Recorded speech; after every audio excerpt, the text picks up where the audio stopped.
Ready for game one now. The Atlanta Braves, the St. Louis Cardinals will get the National League Championship Series underway right after this. When the game's on the line, a manager wants a stopper in the bullpen, a relief pitcher who shuts the door on enemy bats. Major League Baseball salutes the Cardinals' Bruce Sutter and Kansas City's Dan Quisenberry as the game's top reliever. Quisenberry won relief man honors in the American League for the second time in 3 years, while Sutter spelled relief in the National League for the second year in a row. Congratulations to these two top relievers. The preceding message was furnished by Major League Baseball. Winning the 1982 National League Rolaids Relief Man of the Year award is Mel Goods, Senior Vice President of Warner Lambert, maker of Rolaids. Rolaids never forgets what relief means to a team and to us at Rolaids. So we're very proud to recognize the National League's top relief pitcher with this award. This year, Rolaids spells relief, Bruce Sutter. Thank you, Mel, and thank you, Rolaids. I really like the way you spell relief, and I love the way you spell Relief Man of the Year. Known as Gussie, August A. Busch Jr., the president and chief executive officer of the St. Louis Cardinals. He's been the president of the team since February of 1953. Throwing out the first ball, the ceremonial first pitch. He did it yesterday, but we were rained out, so he's going to try it again.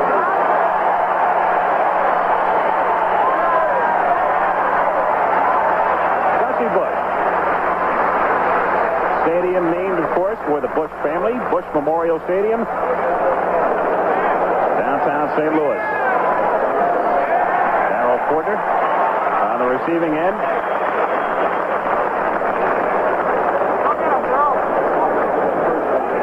The Cardinals, he's watched them through thick and thin.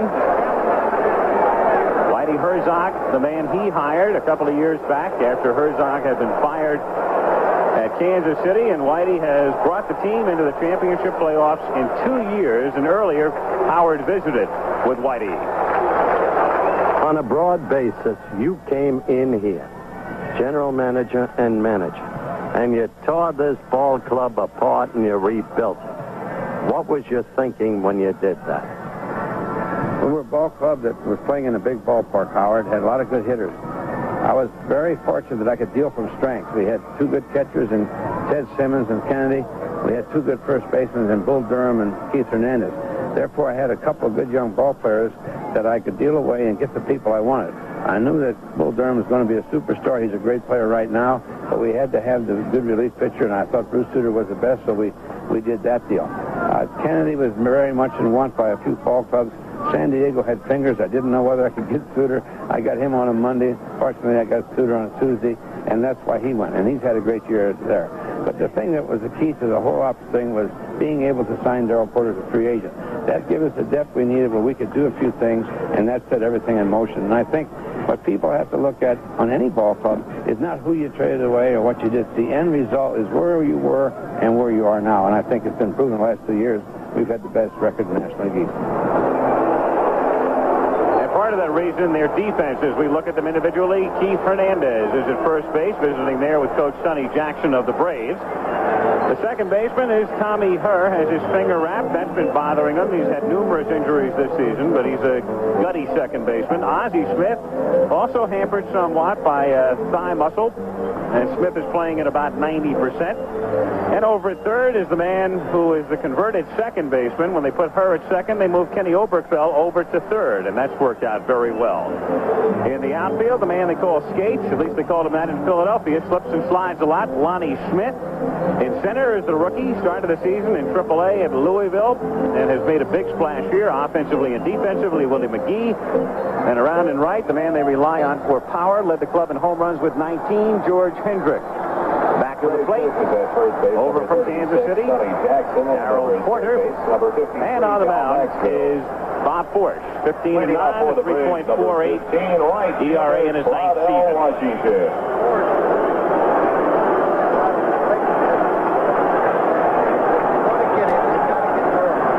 He's had a reputation of giving up runs early in the ball game, so you're going to have to get him early if you're going to get him. He's a tough pitcher. He's a good competitor. Claudell Washington to lead things off. He started yesterday's game with a double. Grounded to the right side, and an easy play for Tommy Hurst. So this one has a more auspicious beginning for the Cardinals than did yesterday's game. Washington, with a double yesterday, was bunted to third and came in to score on Chambliss' single. That was the only run. 3:30 down the lines, 3:86 to the alleys, 4:14 to straightaway center. A very spacious park, very difficult to hit a home run here. Al, Tommy will be the first to tell you that Posh rarely strikes out hitters. His average strikeouts per game, a little over 2 men per game. As you look at tonight's umpires, Billy Williams back at home plate, Engel, Wengelstedt. Tom will tell you about Harry later, Bruce Fremming, Dutch Rennert, and Paul Runge. But the point is that Posh has super control, keeps the ball in play. Right, Tom? Absolutely. Here's Rafael Ramirez taking low for ball one. Ramirez hit .278 this year. That's much more than they had expected. Go back to last season, his first year with the club, he hit .218. He also led the league in errors with 38. Takes a strike, and the count is 1-1. This guy's a good fastball hitter. He'll jump off with both feet to get to the fastball. His weakness is breaking balls, and you got to keep the ball down on him. In the aborted game yesterday, Ramirez sacrificed and grounded out, but all of yesterday's stats literally washed away. 2-1 the count. Atlanta's a gutsy team. A great deal of self-belief. No wasted time in complaining over what happened yesterday, and that's a tribute to Joe Torre. 2-1 to Ramirez. Is hit in the air to center field. Willie McGee drifting over. 2 down in the first inning. Ramirez is gone, and Dale Murphy is the batter. Murphy came up yesterday with Washington at third, 1 out, and hit a chopper back to the pitcher. Dale this season tied with Al Oliver for the National League lead in runs batted in with 109. They were talking about Murphy in terms of winning the MVP award, but he cooled off at the end. Bob Forsch at home, 11-2 this season. Very tough in this park. 1-0 the count. Murphy is some kind of ball player. He's outstanding defensively and offensively, and this guy will steal some bases on you. He can hit the ball out of any ballpark. Takes low. That's the deceiving thing about Murphy. A fellow who drives in that many runs, hits that many homers, you figured he's a big lumbering slugger who maybe steals 3 or 4 bases. That wasn't the case with Murphy this season. The other thing is he doesn't know his own power yet. Still a kid. 14 or 15 of his home runs have been to the opposite field. 2 balls, 1 strike to count. Howard just said very true. 12 homers to left this season. He hit 9 of them to center and 15 to right, spacing them around. 2-1 the count. By the way, that black armband that all the Cardinals are wearing in the memory of Ken Boyer, who died about a month ago, the longtime Cardinal third baseman, former manager. 2-1 pitch. The swing and a miss, and the count is 2-2. This team lives with the memory of Kenny Boyer. I can't speak other than personally about Ken. He was like kin to me from the day he came up as a rookie in '55. From his performance in the All-Star game in '56 at Griffith Stadium, he hovers in everyone's mind here. An inspiration. In the dirt. Full count. 3-2. The Atlanta Braves, owned by that man, made the cover of Time magazine this year. Everybody knows him now. Ted Turner. TV mogul, world-class yachtsman. Sold all his yachts.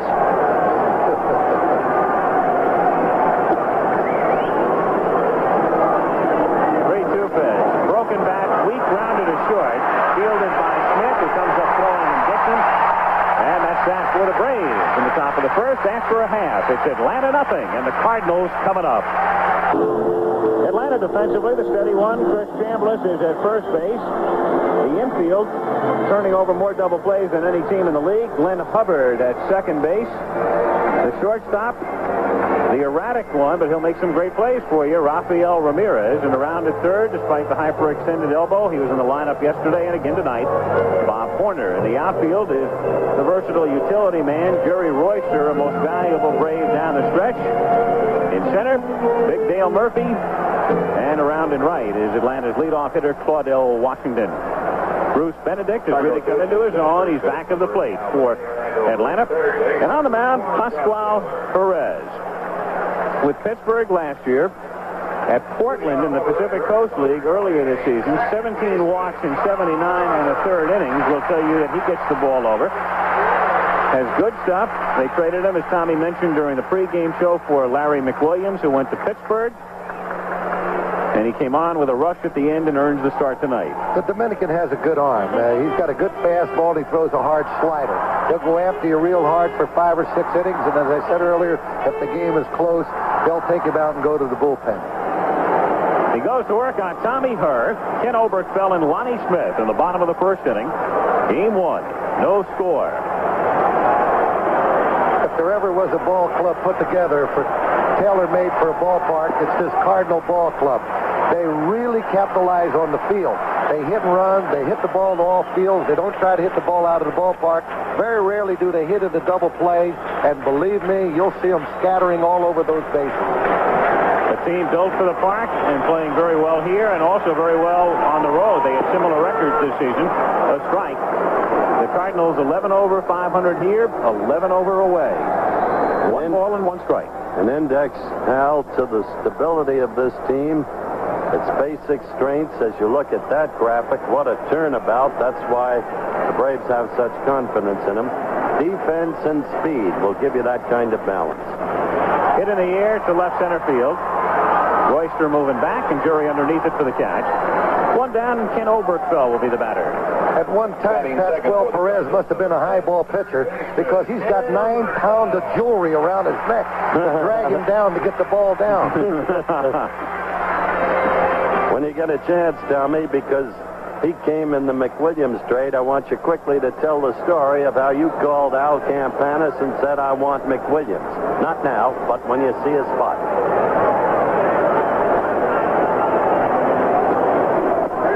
There's a strike, and the count 0-1. Kenny Oberkfell was very hot as the Cardinals finished the season. Moved him up into the number 2 spot in the order. Strike 1 pitch. His wrap fouled outside first in the count. 0-2. Oberkfell 17 for his last 31 during the regular season.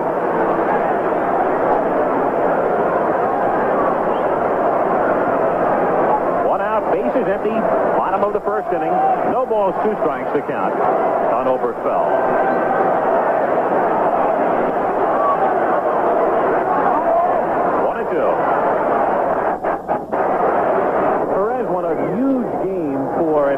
In fact, it was the night they moved into first place. They were playing the Giants. The Dodgers were losing to Cincinnati. Atlanta had built up a big early lead, and Perez came out of the bullpen at Candlestick in the 3rd inning to stifle the Giants and move Atlanta into first place. To left field again. Instant replay here for Royster. 2 gone. Joaquin Andujar, yesterday's starter. You know, people talk about pressure on a young pitcher like Perez, especially with the Cardinals having 6 left-handers in the batting order. But statistics, while very much used in baseball, can be deceiving. He pitches better against lefties this year than against righties. He held lefties to a .241 batting average. Smith grounds it to 3rd. Horner backs up on it, throws, and gets him. So both teams go out in order in the 1st. We'll go to the 2nd at Busch Stadium. Atlanta nothing, St. Louis nothing in game 1. Bob Force, 6'4", 215, 32 years old, out of Sacramento, California. Howard spoke with him earlier. Now, Whitey characterizes you as a complete pitcher. Ability to move the ball around the plate, throw a variety of pitches, know the hitters, prey upon their respective weaknesses. If you are the complete pitcher that he says, when did you reach that status in your mind? Well, I think really it's within the last couple of years that I've got where the velocity isn't quite there that it used to be, but nonetheless the movement is, and I feel proud of myself that I don't walk a lot of batters. I think it's important to keep the ball in play, to give your defense a good idea of how you're going to pitch hitters and go right after them. When you need to make a pitch, you just got to go try to do it. Forrest working here on Chris Chambliss, leading off in the top of the second inning, missing with the first two. 2 balls, no strikes to count. Second inning, no score.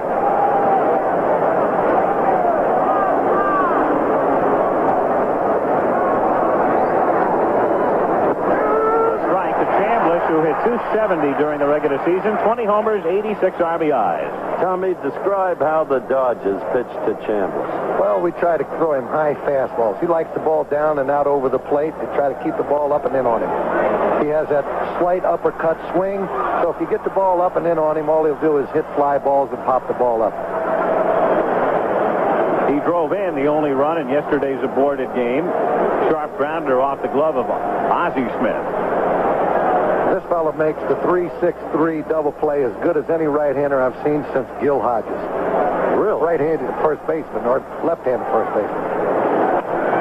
He goes the other way and loops it foul into the Atlanta bullpen. Tough, consistent ball player, Tommy.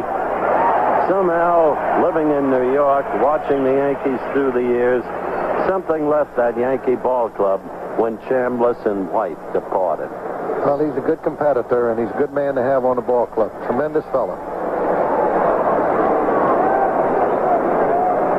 Forrest with a 2-2 pitch to Chambliss, reaches out, grounds it down to Oberkfell. Then gets him, and the first 4 Braves have gone down. 1 out, second inning.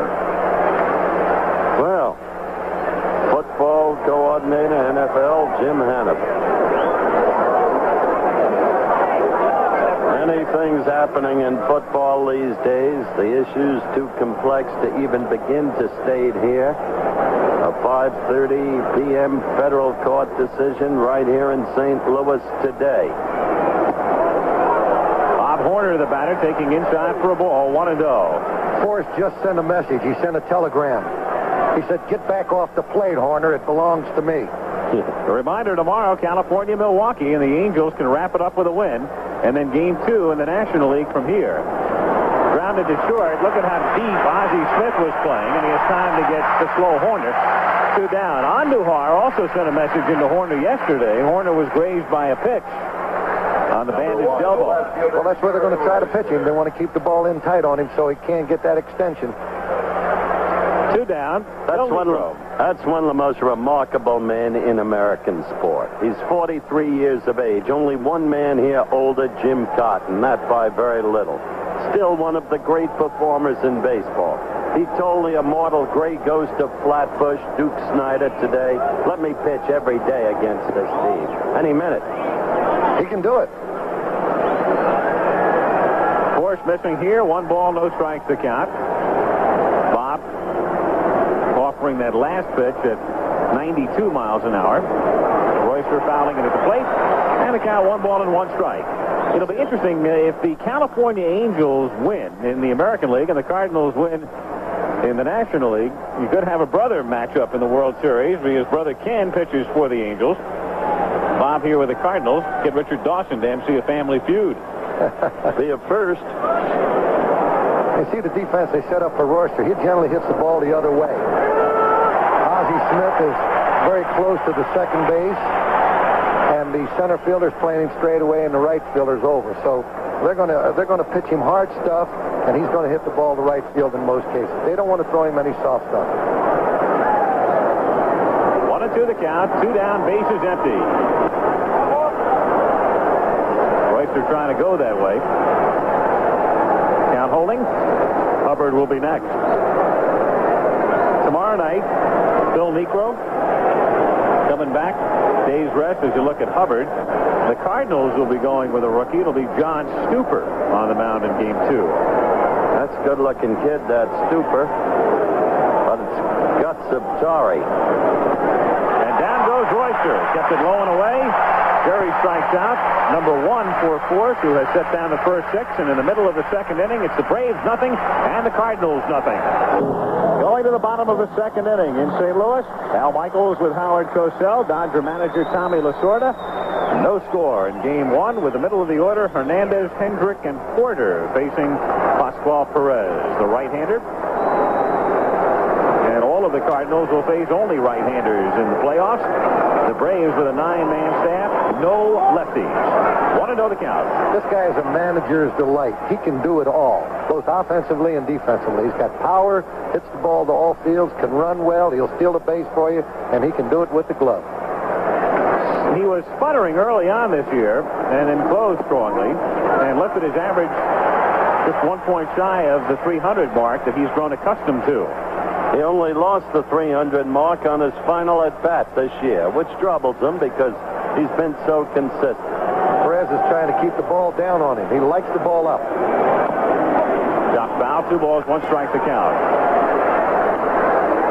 In the Cardinal dugout, Red Sandines. That's another remarkable man, Al. Defeated tuberculosis in his life, past manager, one of the great players.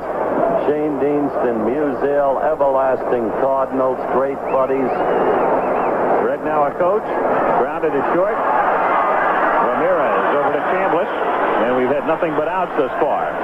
On the ground. Both pitchers have kept the ball on the ground. I noted earlier that Perez was 241. Held left-handers to that. Right-handers hit him to 307 this year. So he's developed an effectiveness against those left-handers. What makes his ball effective against left-handers is the ball moves when it's down, and he's got great life to it. There it is graphically. Hendrick at the plate. Looks at a strike. George this season wound up at 282. Led the club in homers with 19. Had 104 runs batted in despite missing 26 games. He was out early with an elbow injury. 1-1. Hall of Famer Bob Gibson. You talk about a toughie. There have been very few like that man. But as we noted yesterday, he's mellowed through the years. When he was on that hill of thrills, he was tough. Chopper fielded by Ramirez, who makes a nice play to get him. He couldn't afford to short hop it, gloved it on a bounce, and gets him. So 5 straight get down by Perez. On the ground. I liked what Tommy said in his opening analysis. He said, Perez, you can look for 6 good innings for, and then they'll come with Bedrosian and, of course, with Garber. But with Porsche, he said, you've got to get him early. And Porsche has been working very effectively, at least in the first 2 innings. And you got to slow him down. He likes to work fast. He likes to get the ball and throw it. You got to step out once in a while. Darrell Porter. It's a chopper to the right side. Hubbard over to first. 3 more grounders, and both pitchers have set down the first 6 men they faced. So at the end of 2 at Busch Stadium in Game 1, Atlanta nothing, St. Louis nothing. Now for you, NCAA college football coming up on Saturday. The Washington Huskies ranked number 1 against Joe Kapp's California Golden Bears, who last year won only 2 games all season under Roger Theater, and this year they're already 3-1, plus the other regional games for you. College football this Saturday. I love Joe Kapp. He's a character. Whoa. Remember when he got the job? They said, how can you coach? He said, if Cosell can coach 28 teams in the NFL, I can coach 1 in college. 3rd inning, no score. Glenn Hubbard to lead things off and takes a strike, and the count is 0-1. Bottom of the order, Hubbard, Benedict, and then the pitcher, Perez. This is the kid they call the gamer. Tommy can tell you why. He's tough. He loves to play, and he seems to get that big hit for them whenever they need it. He's very, very tough with the bat in his hand. And, of course, he's an outstanding double play man. That's his lady. He's not afraid on the end of the double play. You can go after him, but he doesn't give an inch. Nicknamed the Mountain Man. Force quickly ahead, nothing in 2.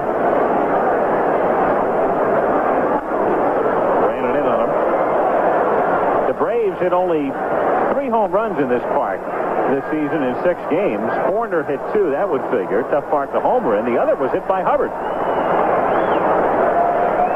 Well, the Atlanta team loves to play in Atlanta because of the power.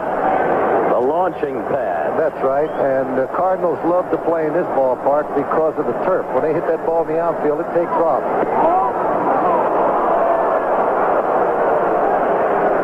2 the count. You realize the Braves hit 95 home runs in their 81 games at home, by far the most by any National League team in its own stadium. And Hubbard goes down swinging. So 2 strikeouts for Bob Ford. They are successive. He got Royster in the second, and here he gets Hubbard to start the third. But, Tommy, in their 81 games on the road, Atlanta hit only 51 home runs to rank but 6th in the league in road home runs. Now, that's imbalance. Well, you get them out of that short park, and they become different hitters. And that's the big thing about this ballpark right here. It'll take away the power.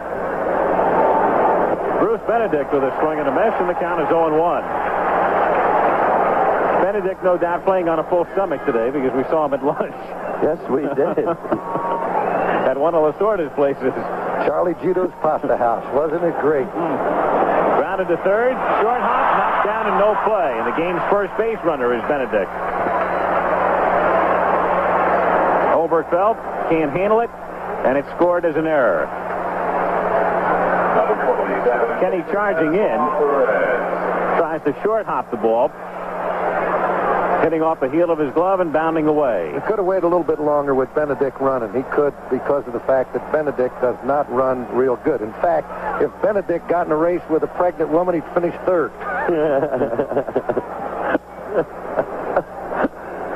I thought Los Angeles was Tommy's present hometown, but he is the mayor of this city, I'll tell you that. They love me. Hernandez ready to charge in and then moving back. As Force throws over there. It's a very unusual defensive position by Hernandez. He is not standing on the base. He is out in front. Very rarely do you see a first baseman in that position. And he's charging. The pitch is a strike. And the reason he does that, Al, is because of the fact that he knows that Benedict cannot steal. So he's up front getting ready to charge the ball. He's going to try to take the ball off the bat when Perez bunts. Cardinals that time had both Hernandez charging along with Oberkfell, with Smith moving over to cover second. It's tough to bunt on this Cardinal infield. With the turf. Another strike. So Perez can't handle the first 2 pitches, 0-2. See where the third baseman was and the first baseman? They will take the ball right off the bat. There's only one way you can overcome that. Have the guy run and bunt.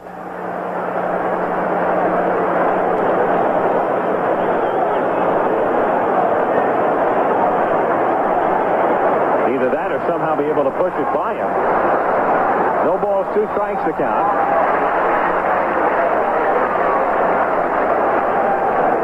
No score in the third inning with 1 out.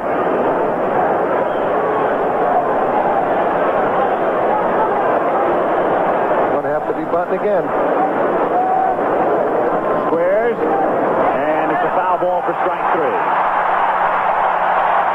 They intimidate you. The first baseman and the third baseman charging like that, getting real close. You say to yourself, I got to make a good bunt, so consequently you'll foul a lot of them off. How do you combat it when you're managing the Dodgers? You beat St. Louis 7 out of 12 times. I'll tell you, the only way to do it when those infielders are charging like that, you have to have the run and the bunt. They cannot stop that. You just hope and pray that they don't pop it up.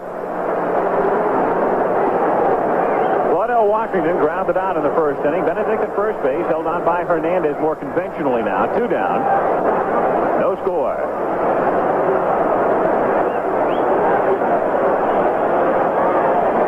I think you'll find Lonnie Smith a little bit deeper on Washington today than you did see him yesterday. Joe Torre told me, and you heard it. Let's look at that last pitch, Tommy. Looked like the bottom fell out of it. Yep, right off the table. Joe said they played Claudel a little cheaply. Washington fouling it away, and the count, no balls and 2 strikes. Now he's got him 2 strikes and no balls. He's going to have a couple of shots at him on the inside part of the plate up high. All right. He can't give him anything good. There is where Lonnie Smith is. As you can see, several steps further back than he was in the first inning yesterday. Yeah, and we'll watch for the pitch, as Tommy predicted. He was playing a long shortstop yesterday. It's incredible. Smith, by the way, has good lateral movement on a fly ball, but it stops there. See the catcher coming inside? So location right there. He's giving the pitch away. He's certainly going to make every effort to get that ball inside to him. That is where you have to pitch, Mr. Washington.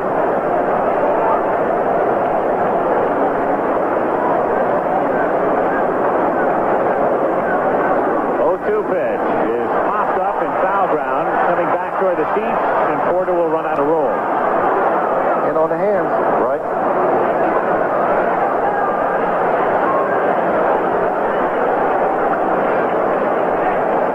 Bob Force doesn't walk very many, doesn't strike out very many, always around the plate, as Tommy said. He won 20 games in 1977. Then he won 11 games the next 3 years in a row. 10 last year in the strike-shortened season. Then back up to 15. Coming inside again with that slider. Got a piece of it and got a piece of Porter.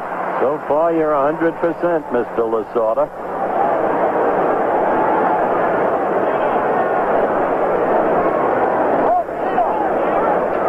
Porter was injured earlier this season. Broken finger knocked him out of action. At the same time, Gene Tennis was hurt. That's when they brought Glenn Brummer up to do some catching along with Sanchez. One of the maddening things, excuse me, about this game. His thumb is bloodied, the nail at least. They're working over it. Tommy will tell you exactly how to pitch every hitter. And then you reach a clutch situation. And somebody will somehow loop a ball. It might be Rafael Landeskog, and it'll cost you a penny. Don't bring that up, please, Howard. But you're an expert on such freaks in the game of baseball. That hit that Landeskog got to beat us in the 10th inning the other day, why, 3 guys got a hernia diving for it.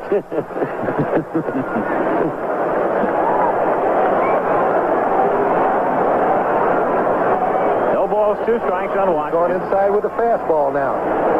Benedict at first with 2 down, and Washington making them work. You're on target, my friend. Darrell Porter, no doubt any manager, Joe Torre, of course, included, observing that Porter has that right hand slightly bloodied, the nail. Can't help him. They're going to run on Porter whether he hurts his nail or not. Well, the way the Braves played the past couple of weeks, they became even more aggressive than they were through much of 1982. Hitting and running a lot down the stretch, especially on the coast in the 3 games that wrapped it up, or the 3 series that wrapped it up for him against the Giants, Dodgers, and Padres. Again, now look, he's moving outside. He's saying Washington's getting a little bit of the ball inside. Let's show him 1 pitch out away. He's looking inside now, so they're going to try to go away with the pitch. And an 0-2, you can afford to waste one. And he wastes one with a capital W, 1-2. That's exactly what he did. Did you agree with that tactic, Tom? Yeah. Got it too far outside, though. Now we'll come back inside again. Now, we mentioned this stat yesterday during the rain-shortened game. Washington, one of the hottest hitters in the league in September. He was the player of the month. The runner goes, and it's whacked in the center for a base hit. Benedict around second and goes to third. So they send Benedict that time, and Washington with a solid single in the center field. So Claudel fouls off several and picks up the first hit of the game. So runners at first and third with 2 down now. Number 16, shortstop Rafael. Again, after going in, then going out with 0-2. Back in again and a base hit to center. He made a good pitch on it. He hit that ball right off the hand. I was about to say, you got to give credit to that hitter. He hung in there, he fought the pitcher, and finally, he got the hit. Well, he's going to put Rafael Ramirez on a breaking ball diet right now. You can rest assured of that. Ramirez fly to center in the first inning. No score, 3rd inning. First threat of the game. Benedict is at third. Washington will run. He can run. He'll steal bases. He's got a trick throw to first base. He's quick over there, but he's very slow delivering the ball home. Claudel with 33 steals this season. That pitch for a strike in the count 0-1. I mentioned yesterday, as you look at Claudel, he's become an interesting case. All over the place. Oakland, Texas, Chicago, the Mets. And finally, he settled down here, and despite all of the talk about how much he gets, he seems a contented man. He's gotten over the mockery of presumably being overpaid, and he's become a solid ball player. Fair statement, Thomas? I'd have to agree with that, Howard, but for $700,000 a year, I'd be happy anywhere. Grounded toward the middle. Smith struggling to her, and that's the end of Atlanta's threat in the third inning. No runs, one hit, one error, leaves two. After 2.5, no score. The steady one, Chris Chambliss, Atlanta's first baseman, third year with the Braves. Howard spoke with him.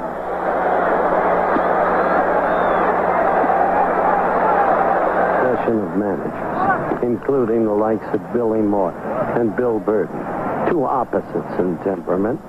Here you played for Joe Torre. What is your reaction to Torre? Well, he's really done a fine job with getting respect on this club. I think the club is a young club, and I think they needed somebody to look up to, and Joe has been that. He's been somebody who you just don't break rules against him. You know, he can be mean when he wants to be, and of course, he's compassionate when he needs to be also. He's just been tremendous, and he's been responsible for putting this team together. One of the interesting things about Torre is that, in a sense, he comes back home to this city, and they love him and respect him here. Tommy well remembers the 71 series as we look at McGee. We'll pick up in a moment. Al? No score, bottom of the third inning. Willie McGee, the rookie, fouling it away, and the count is 0-1. That was the year when he had 137 ribbies, 230 hits, 363 batting average, MVP.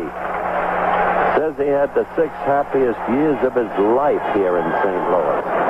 McGee grounding it there. Chambliss into the right field corner. Watch McGee run. Over to play it, and Washington has it bounced away. He's going to get a home run. He is around second on his way to third. Come on. He stops there. He's not watching his coach.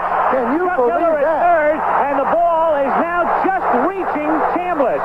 McGee never looked at Hiller at third. That's exactly He had 5 bases if he wanted. That's right. He had a home run inside the park. Tommy called it on the button. The kid knows what he did. Here it is down into the corner. He definitely has a double to begin with. Probably a triple if Washington even plays it perfectly. Now watch him. He'll come to third. Hiller's just waving him in at third. Tell him to go. Watch. He's not looking Watch at him. Hiller. He stops at third, never looked at Hiller, and here's the tough bounce you can oft-times get here at Busch Stadium, compounded by the fact, because of yesterday's rain, that warning track is still very slick. So by the time Claudel gets it in, McGee is at third. He could have scored easily. It's in for a strike. The only saving grace for Willie is that he's at third with nobody out. He figures to come in anyway. We'll see, though. Chuck Hiller was going crazy again as you follow the ball. And it took that hop, skip, and jump past the right fielder. Washington, he knew what he had done. Ozzie Smith at the plate with a count of 1 ball and 1 strike. We saw the same thing happen in reverse last Sunday in Baltimore. I'll tell you, you got to be alive with Ozzie Smith hitting in this situation. He's the kind of guy that likes to squeeze. Whitey will squeeze with him. With nobody out, you think? Well, possibly. I don't know. Ozzie Smith. You have to be looking for it. Switch hitter. 1-1 pitch. In there for a strike, and the count is 1-2. Oh, can that kid run? Oh, he's one of the few guys in baseball who gets out of bed, turns the light off, and gets into bed before the light goes off. All right, Thomas. Here's the 1-2 pitch to Smith. In on his hands and fouled off his foot. 1-2 the count. Ozzie Smith, you know about him defensively. Offensively, he provided the Cardinals with more than they expected. Smith is so good as a shortstop that if he hits .210, he's still valuable to you. He wound up hitting .248, and for most of the season, he was up in the 260s. Denise Smith and their son, somebody in town looking to stir something up, said today that Ozzie wants to be traded. Well, you'll hear from Ozzie during the course of this series. I've spoken to him about that. It's nonsense. 1-2 pitch, fouled away. What else do you write about when there's a rain out? Well, on a clear day. No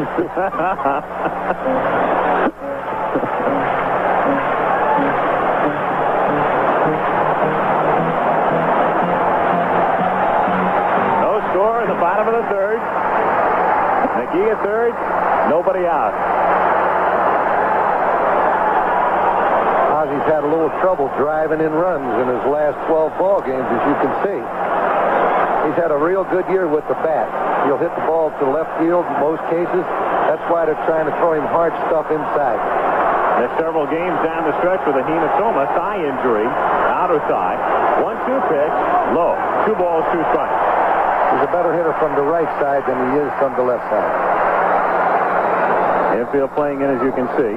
With McGee, they're going to have to get it a little closer for anything hit on the ground. He's going to go. Anything hit on the ground. Willie at third.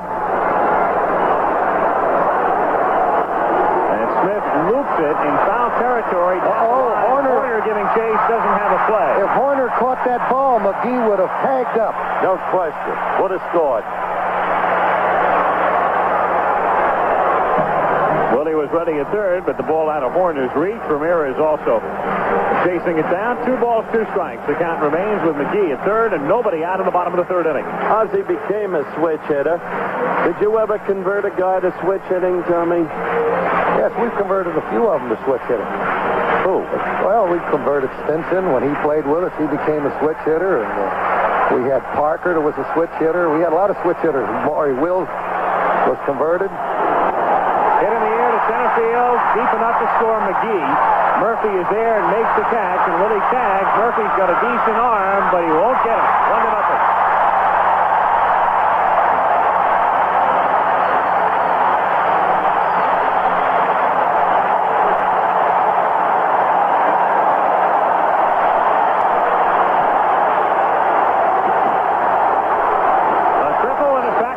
Fly, and the Cardinals draw first blood in game 1. 1-0 St. Louis with 1 out.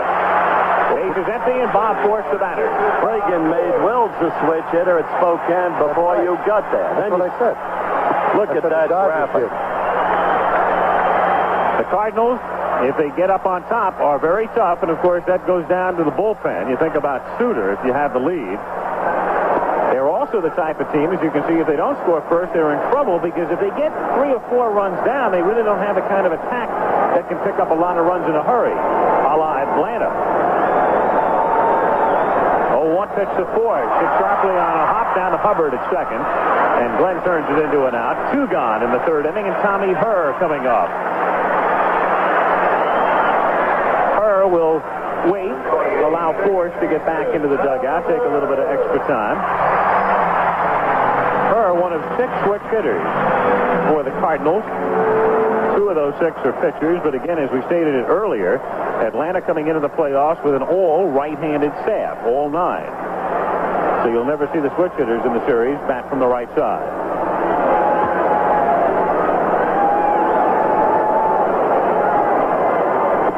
A strike to Herr, 0-1. But Shane Deans and Whitey Herzog. Shane Deans managed this team longer than any man in history.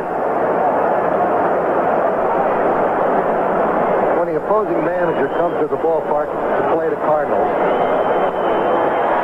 Loops in the shallow left center, falling for a base hit. Tommy Herr with a single, and Kenny Oberkfell will be the batter with 2 down.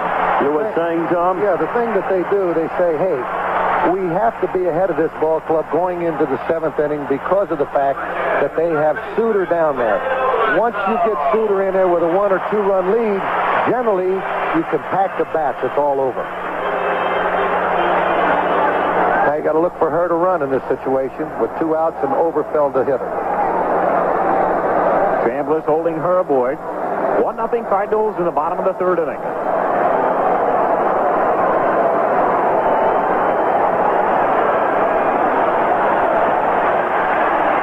Would probably like to have him take a shot at that hole maybe on 1 or 2 pitches with the runner on base and the first baseman holding him on. Herr had 19 steals this season. Grounded down to short. Ramirez will do it himself. 6 unassisted, and the inning is over. But the Cardinals on top with a run, 2 hits, And we'll go to the fourth with St. Louis leading Atlanta 1-0. Has emerged from the shadows. Reggie Jackson, Mr. October, Fred Lynn, Don Baylor, Tommy John, and Bruce Keeson silence the Brewer Bats. This is the power of California, hungry for a sweep in Game 3 tomorrow on ABC. Going to the fourth inning at Busch Memorial Stadium. A lot of rain yesterday. Stopped about midnight. Beautiful day today. Temperature up in the mid-70s. Right now we're in the mid-60s. Game 1, National League Championship Series. Dale Murphy leads off in the fourth inning. Cardinals ahead, 1-0. If you're on the Redbird side, this is what you'd like to see. Murphy leading off a lot of innings. Murphy grounded out in the first. 1 ball, 1 strike to count. Another thing I'd like to say is I'd like to commend both managers. Both of them have done a tremendous job this year bringing their team to #1. So they're to be congratulated on the wonderful job they've done. Torrey in his first year, after no success with the Mets, of course a different ball club down south for him. Into the right field corner goes Hendrick and foul ground and makes the catch. George, a good defensive right fielder, gauging it all the way, knew exactly how much room he had, makes the catch in the corner for the out. I think you have to give, as you look at this again, and that's the advantage of knowing your home ballpark so well. Look at that loping stride of Hendrick, a man built in the manner of Dave Winfield with perhaps a similar stride. Excuse me. Torrey faced every adversity during that apparent collapse when your club caught him, and he came back, kept his composure. 1-1 on Chambliss. The Braves, that remarkable start, of course, Major League record 13-0, built up a giant advantage. Saw that washed away in about 3 weeks. They lost 19 of 21. Went to the front again, started to fade again, 3 back with 10 to go, and won it down the stretch. 5 of 7 on the West Coast. 2-1. That's Audrey Chambliss.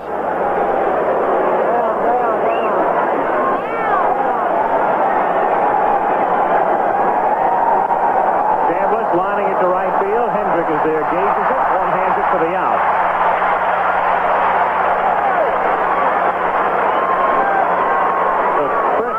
For 2.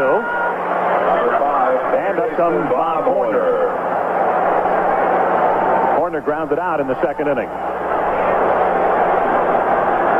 2 out, bases empty. Game 2 here tomorrow night. Everything moves back a day as far as the schedule is concerned. We'll go to Atlanta for Game 3 on Saturday. And 1 week from tonight, new episode, Too Close for Comfort. New show premiere, It Takes Two, beginning at 9 Eastern, 8 Central Time. That's Thursday. Inside the Horner, he sent him a message before, and a little one there, too. Tom, you've seen this kid Horner from the beginning when he first came up from Arizona State. Seemed a wild swinger then, a disciplined swinger now. Have you observed the change, and how do you account for it? Well, when I first saw him, I just thought so much of him. I liked him because of the fact that he had a real good compact swing, and he could hit the ball with tremendous power.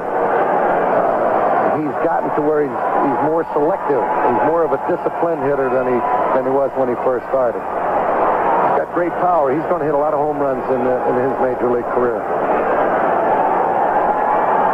Horner takes a strike. 1-1. Right down Broadway. It certainly was. Looking for something. And it wasn't a fastball.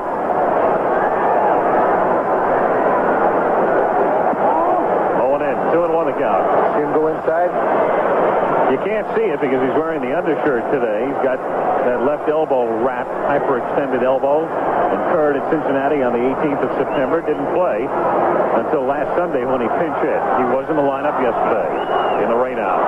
Looping liner, caught by Ozzie Smith, and a 1-2-3 inning for fourth. Third time in 4 innings that Bob has done that. Have a look now at the swing of Horner. Very compact. Head and eyes right on the ball. So Bob is gone. So are the Braves. We'll go to the bottom of the fourth inning. It's St. Louis 1, Atlanta nothing. Going to the bottom of the fourth inning in St. Louis. 1-0. The Cardinals on top. The well-clocked one, of course, is Thomas Lasorda. That cost him $30. He couldn't believe it when he got the bill. Did the manicure bit the whole thing today, didn't you? Everything. The whole works. Howard, when you heard New York in between innings, what did you think about? The man who made it his song. Lonnie Smith fouling it away. And our town song. But he's done that for a lot of songs. You can rest assured he's watching this game.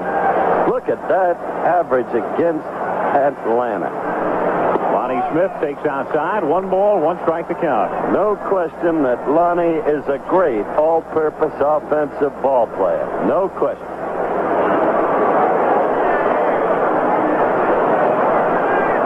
1-1 to Smith. Grounded to third. Picked nicely by Horner. And he gets him. Fine defensive play by Bob there. He had a little trouble yesterday on a sharp grounder. One-hand pick here. That was one of those do-or-die plays. Either or. Look. Smith can run. You still dream about Nettles. Hernandez at the plate. You know, it's an amazing thing. After that World Series in Anaheim, I had to make a presentation to Nettles. And I sat next to him at the dinner table, and 3 times he dropped his fork. We're talking, of course, about the 1978 series. Dodgers won the first 2 games. There was talk of a sweep, and then catastrophe in the form of Nettles. 1-1 the count. Also, you could be talking about the first 2 games of the 1981 World Series before Greg went out with a thumb injury. Yeah, let's talk about that. Yeah. That's much better. The Yankees were talking sweep and then catastrophe when a gritty manager refused to take out Valenzuela. Now they say, why did you take him out? Hernandez takes low, and the count 2 balls and 1 strike. I mean, if ever there was a story on the irony of managing, you're a hero when you leave them in, they're screaming, take him out. Boy, was that a draft choice. 42nd round. Oh. This guy's some kind of ball player. That's like getting Bart Starr in the draft round when they got him. Bob Force, the pitcher tonight, was a 38th round pick. Swing, he comes around. 2 balls, 2 strikes to count. There's Force, who was signed by the Cardinals as an infielder. Have a look at Hernandez here. This one, they didn't even need to appeal. Plate umpire Billy Williams could call this one by himself.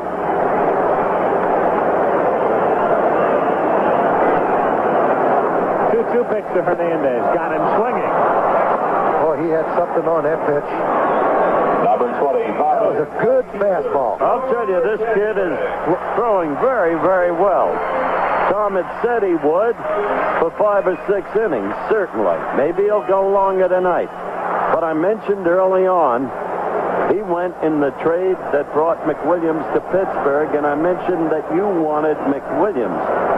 Describe how that happened and why it was not possible for you to get McWilliams. Well, we were playing in Atlanta, Howard, and I read in the paper where the Braves were going to give up on McWilliams. So I immediately called Al and told him what I read in the paper. And before Al could do anything, the Pirates went in and made a deal for McWilliams, and they gave up Perez. And both clubs, I felt, profited by the trade. Certainly seems to have turned out that way in view of Perez's late season performances. But Campanis, as always, on the ball. Absolutely. Only time he wasn't was when he blew the game to Georgetown for NYU. On Hendrick. George with a half swing and a little chopper toward third. It's a foul ball. Count 2-1. When the Braves picked Perez up from Pittsburgh, they sent him to the minors, sent him down to Richmond. Pitched very well there. He had started the season, Portland in the Pacific Coast League, Pirate Farm Club. And when when he was called up, he had a 5-0 record in the International League. Look at those September batting leaders. Quite a figure for Mr. Hendrick. And you see how strongly young Ramirez came, and Oberkfell, and Hernandez. So several of these fellas were hot. Claudell Washington, who wasn't even on the graphic, was still named the player of the month. Well, as I said earlier, that this fella could be the MVP of the National League. He and Murphy are having great years. And your guy Guerrero, too. Pete Guerrero's had a tremendous year. He is some player. What a ball player. 2-1 pitch is inside, ball 3. 3-1 the count on. What about Mr. Oliver as we look at Mr. Torrey? Well, Al Oliver came over from the American League, and he just continued hitting like he did over there. He's an outstanding hitter. But you know, one day Guerrero will be an outstanding hitter in the big league. He'll be like a Frank Robinson. Hendrick is on. That's the first walk given up by Pascual Perez. That's good, huh, Tom? Yes, sir. Number 15. 2 down, Hendrick at first base. Darrell Porter, the batter. Howard asking Tommy if he still dreams about Nettles. I wonder if when Chambliss comes up, if Herzog thinks back to what happened in '76. Jack Lytle was the man who threw that pitch to Chambliss in Yankee Stadium. Mark Lytle.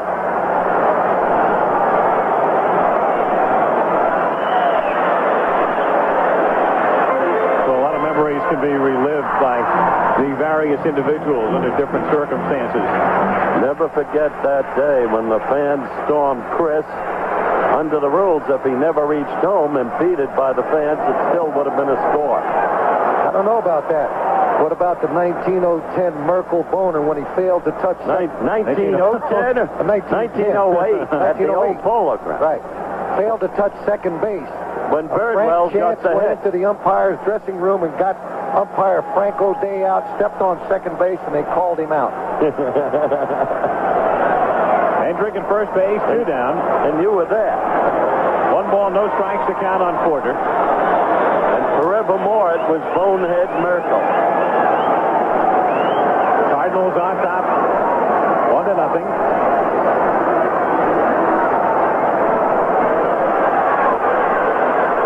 Throw over to first base. As you can see, when Perez is in his stretch position and he has the ball behind him, he holds the ball in the complete hand rather than holding it a certain way because he may throw the ball differently and he doesn't want the coaches to pick it up. A strike. And the way he comes set, he takes a lot of time coming to that stretch position. He has a lot of time to sort of like that ball around. Tiant used to be that way. Trying to make it tough for the runner to pick when he's going to stop so he can steal. One of these days, Darrell Porter is going to hit in this ballpark. That time he comes set a little bit more quickly, and it's wrapped into right field for a base hit. Hendrick around second. He's on his way to third, and the throw comes into second. So there are runners at the corners, but 2 down for the Cardinals in the 4th inning. As I was saying, Tom, one of these days, Darrell Porter is going to hit in this ballpark. There's a situation right now where the advantage of him going to third base with 2 outs, only because of McGee hitting. If McGee can chop down on the ball and beat the ball out, that run will score. Bob Gibson, the pitching coach for Atlanta. Actually, the Braves have 2 pitching coaches. Rube Walker came down with Torrey from the Mets. Gibson, though, is the man who does the visiting on the mound. And they get busy in the bullpen for the Atlanta Braves. Donnie Moore, their long man, throwing back of Perez. Their bullpen, of course, is keyed by the 2 men who come in late, Bedrosian and Garber, but too early for them now. Moore is the middle inning man. You ever face a tougher pitcher, any team of yours, than Bob Gibson? Bob Gibson was one of the all-time greats, but you also have to remember Marichal was just as tough. Really? Absolutely. Gibson pitched in the last postseason game in this park with the Cardinals, of course, against Detroit. 7th game, 68 series. Willie McGee takes inside. Cardinals ahead 1-0, 2 out. Bottom of the fourth inning. George Hendrick is the runner at third. He drew a walk. Darrell Porter with a single is at first, held on by Chandler. 68 was one of Bob's greatest disappointments. Cards led 3-1, blew the series. It became the Lolich series.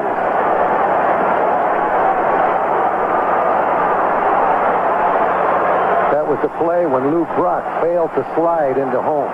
Ran in standing up from second on a hit. Absolutely. McGee, who tripled his first trip, a swing and a miss, and the count is 1-1. Whitey Herzog. He's given up the title general manager anyway. Joe McDonald running the office end. Joe Torre, first year with the Braves. Two men, either of whom could be manager of the year, and nobody's going to squawk.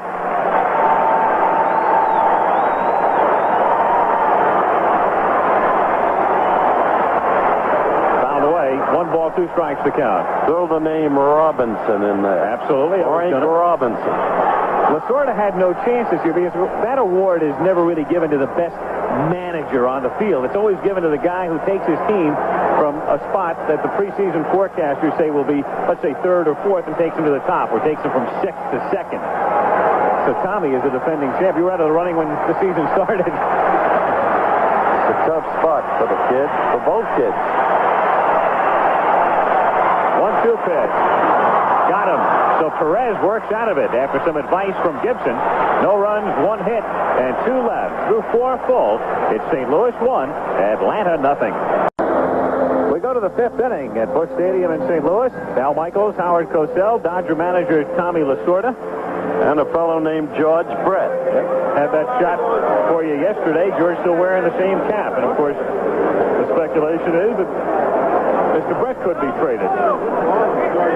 St. Louis cap, of course, is a throwback to his close friendship with his former manager, Whitey Herzog. And there's the ABC movie special, Having It All, world premiere next Wednesday, 9 o'clock Eastern, 8 o'clock Central Time. Having It All, special world premiere movie, right after Tales of the Gold Monkey. 5th inning with Royster leading things off. Outside, ball 1. Royster, Hubbard, and Benedict against Forsch, who's allowed just 1 hit through 4. A single by Washington. 1-1.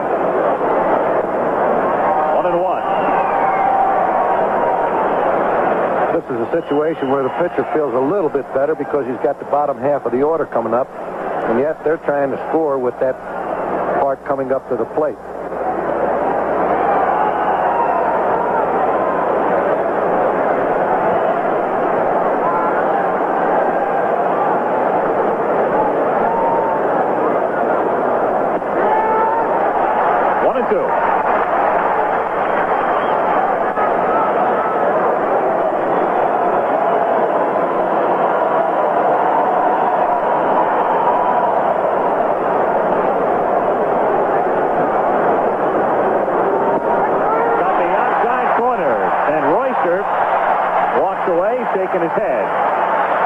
To the plate on the outside, and he's gone. Boy, he made some pitch right there. That is what I call a clubhouse pitch. Many a pitcher have made them in the clubhouse. That's the 4th strikeout for Forsch. Got a line for everything, don't you, big guy? Hubbard at the plate. Looks at a strike, and the count is 0-1.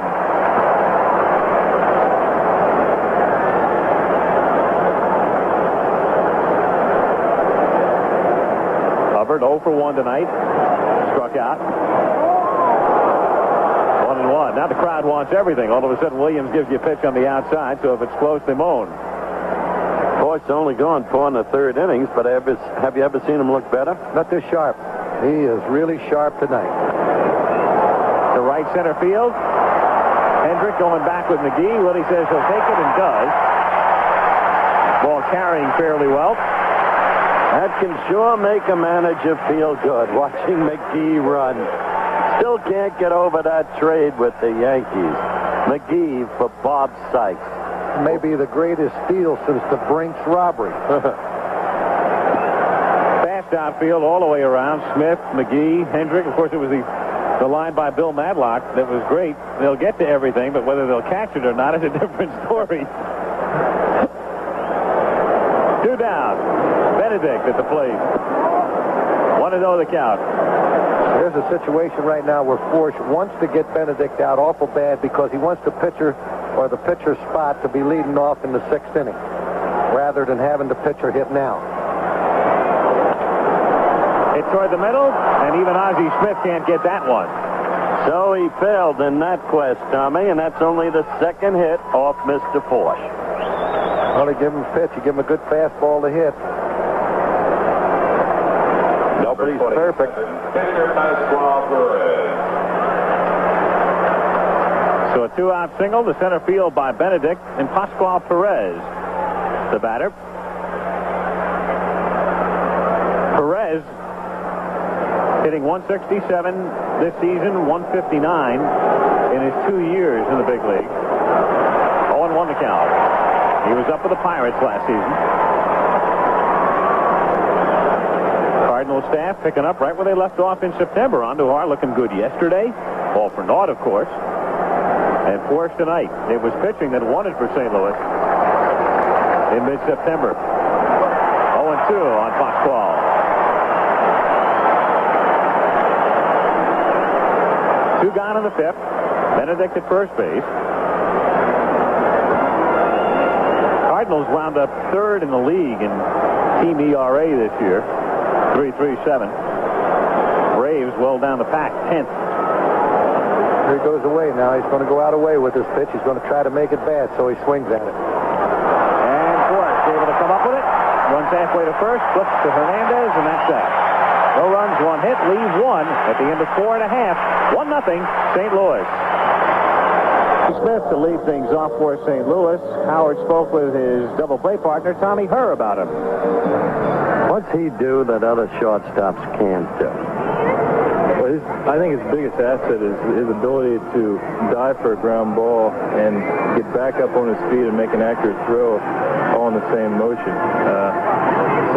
Some shortstops would get to balls that he gets to, but they could never recover and make a play, and he makes that kind of play look routine because he does it every day. And not only up the middle, he's done it in the hole, and it's just incredible the acrobatic flair that he can accomplish out there. That's just unbelievable.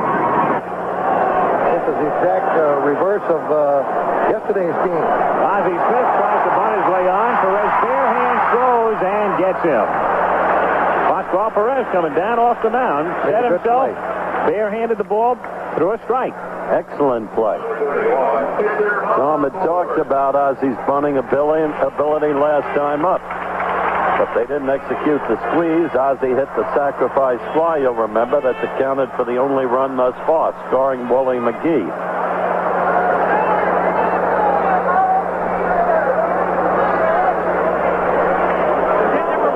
So 1 down here in St. Louis. Base is empty. Forsch at the plate. Waves at it, doesn't get it. Good hitter for a pitcher. This is the kind of game when the maneuvers will shortly be developing. The late inning changes will be manager against manager and bench against bench. Do you agree, Tom? I agree with you wholeheartedly because as you get into the 7th inning, then the manager starts figuring out who his pinch hitters are going to be and what order he's going to use them. For the Braves, you know, on the left-hand side, they've got Biff Pocoroba, who can make contact. 1-2 the count. And they also have Wissenton, who can hit pretty good. So those are the 2 guys that Joe Torre will go to against the right-hander.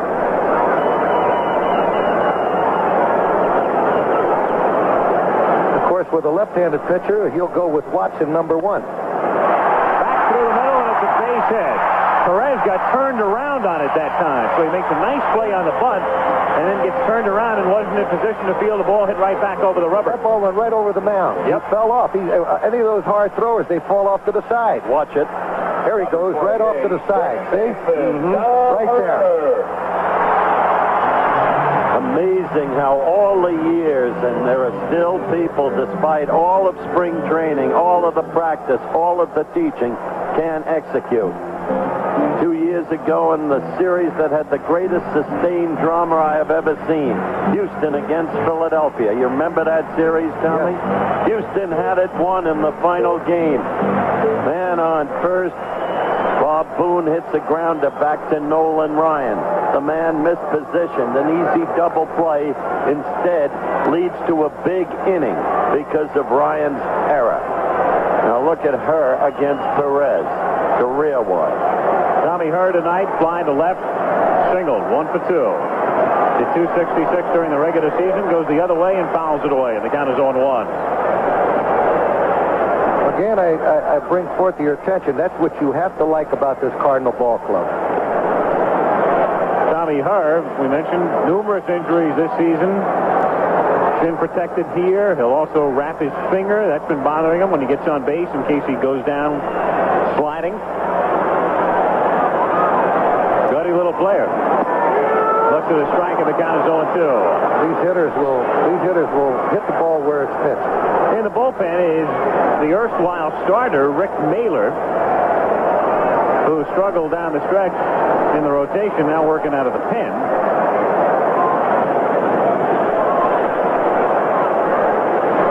To the count.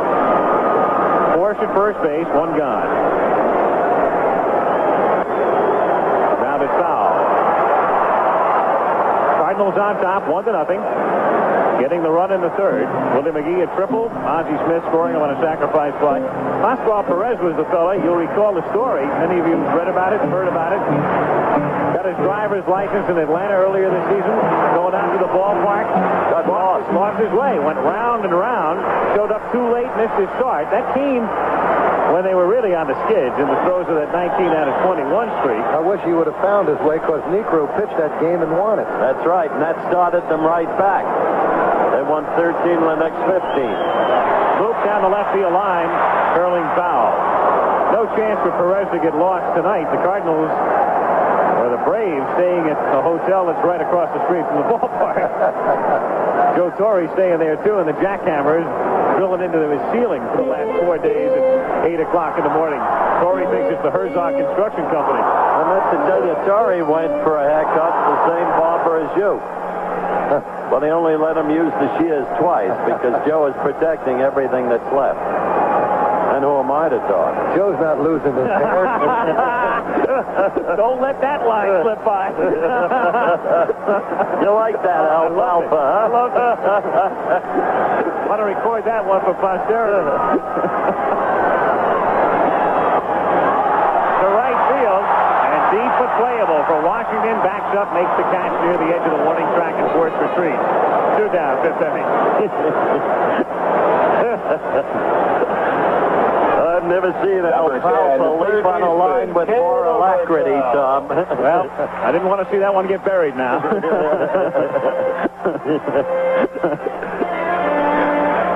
Kenny Obergfell. Fly to left, grounded out, 0 for 2.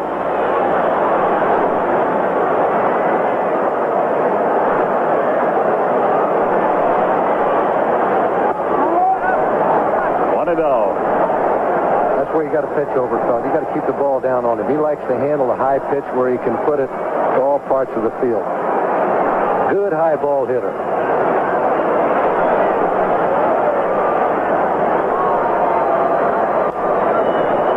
Out of play. 1 ball, 1 strike to count.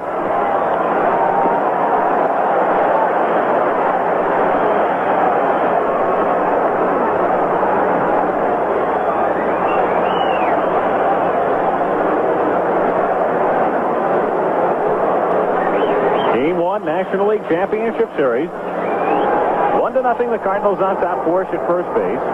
And Chambliss playing behind him. 1-1 on Obergfell. Grounded down to Hubbard. He'll make the play at first, and the Cardinals are done in the 5th. We'll go to the 6th inning. St. Louis leading Atlanta 1-0. Back at Busch Stadium after this word from our local station. Top of the 6th inning in Game 1 of the National League Championship Series. Cardinals on top, 1-0. Scoring in the 3rd inning, Willie McGee could have had an easy inside the park home run. Settled for a triple when he had his head down. Never saw Chuck Hitter waving him in. but it did not cost them, as Ozzie Smith, the next batter, followed with a fly ball to Murphy in center field, and it's 1-0 Cardinals. The remarkable hitter. The corkscrew batting stance. They said it would never work. It only worked for more than 3,600 hits. What a great hitter. Everybody talks about Musial and say, what a great guy he is. Who couldn't be a great guy when you got over 3,000 hits? Show me a 200 hitter who was a good guy. That's the guy I want to see. That's Pascual Perez. Kid's done a great job. Anybody's ball game. 1-0. 4 hits Cardinals, 2 hits Braves, and Mr. Michaels bring you the action. And as we go to the top of the 6th inning, it's the top of the order for Atlanta. Washington, Ramirez, and Murphy. The American League off today. Game 3 tomorrow. Keith Jackson, Jim Palmer, Earl Weaver will be at County Stadium, 3 o'clock Eastern Time. Game 3 there. Angels lead 2-0. We'll be back here tomorrow night with you. Game 2, Bill Necro and John Stupor will be the pitchers. Well, they got their leadoff man. They've got to get something going here. They've got to get some hits, get some runners on. Waddell Washington takes a strike. I'll tell you who's got to get some hits. That's the Brewers. Didn't look like the same Brewer team I've seen all year long. Not last night. Well, that California club is an outstanding ball club. They have some kind of hitters on that ball club. They do, too. And Gene Mock, talking to Duke Snyder earlier. I remember 1944, Mr. Rickey said to Buzzy Bavasi, you see that kid? He'll never be a good ball player, but he'll be a great manager. He's pointing to Gene Mock when Gene was in the Dodger farm system. And the way he is an outstanding manager. And the way Mock plays was best recited by the Snyder incident, that anecdote. To the hole and through, a base hit for Washington. So Claudel, who had a hit yesterday that was washed away, is 2 for 3 tonight. Number 16. Player of the month for September in the National League. Well, we're going to see how Torrey plays it here around. That's the point. What do you look for, Tommy? Well, there's a possibility he could run with Washington, who has great speed. Also, he figures with his big hitters coming up, he may try to play for a tie the way Force is pitching. I don't know. I'd look for him to hit and run, but Hernandez just inside the bag and now back on it at first base. Ramirez is 0 for 2. Washington, good speed, 33 steals, led the club, caught 10 times.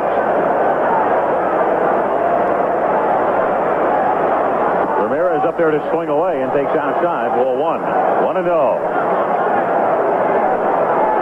he's going to go. Now's the time. Force is behind. He's going to have to try to throw a strike.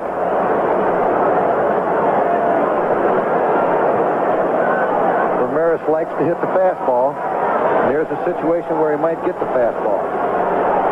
Oberkfell, who was in, backing up at third. The runner goes. The pitch is swung on and missed. And Porter's throw is a one-hopper that still gets him. Darrell Porter with a weak throw. Sidearm one-hopper, but it skidded up into the glove.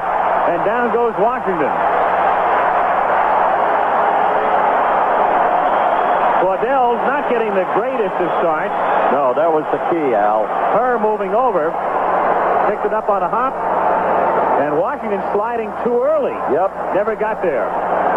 Very interesting piece of camera work there because we were adroitly positioned for that situation. Now 1 out and the 1-1 pitch is in the dirt. I'll tell you one thing. That may go down in baseball history as the shortest throw ever to get a guy at second base. That ball must have bounced about 20 feet over the pitcher's mound. Darrell's really had trouble with his arm this year. Absolutely. He was on a disabled list. But on that throw, he's amazing to get that runner. Waddell helping him out a little bit. Like coming up at the 89-foot mark instead of 90. But what happens sometimes is that the ball off the turf may travel at a greater speed than his throw. Picks up speed. We've seen that on grounders a lot.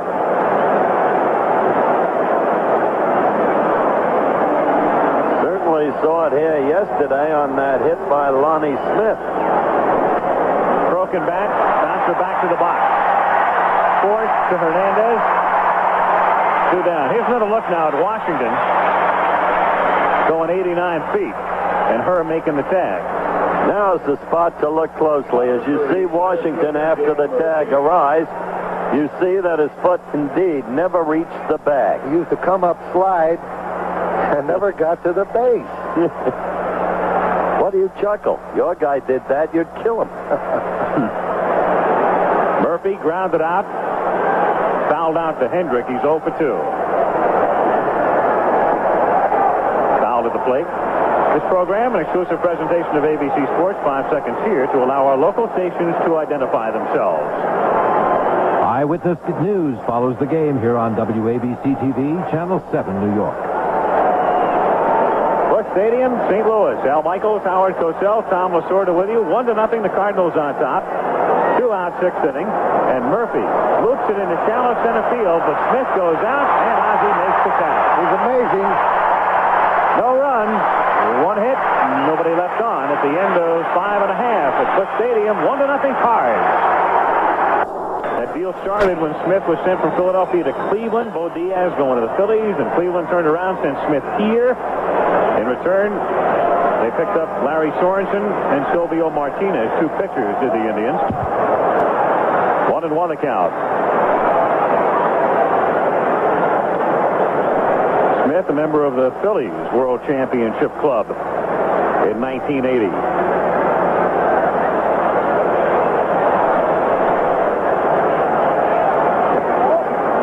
On the count.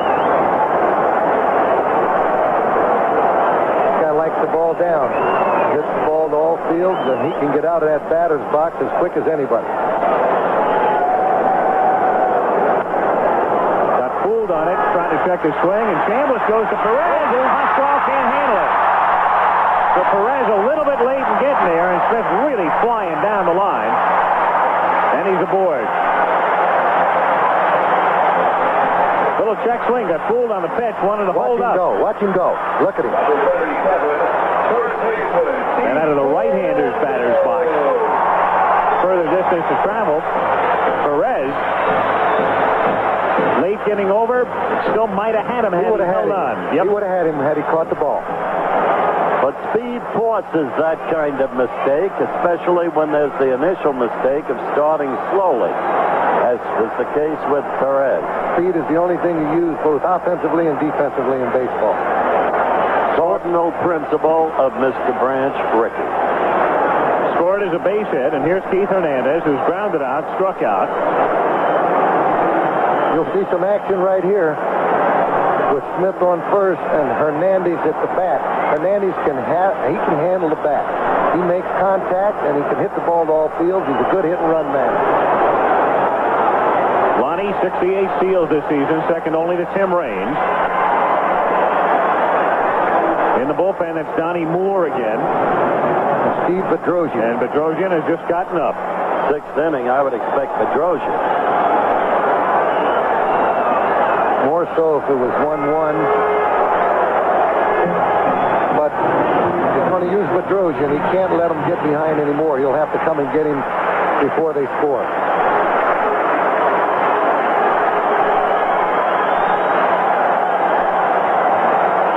At the plate.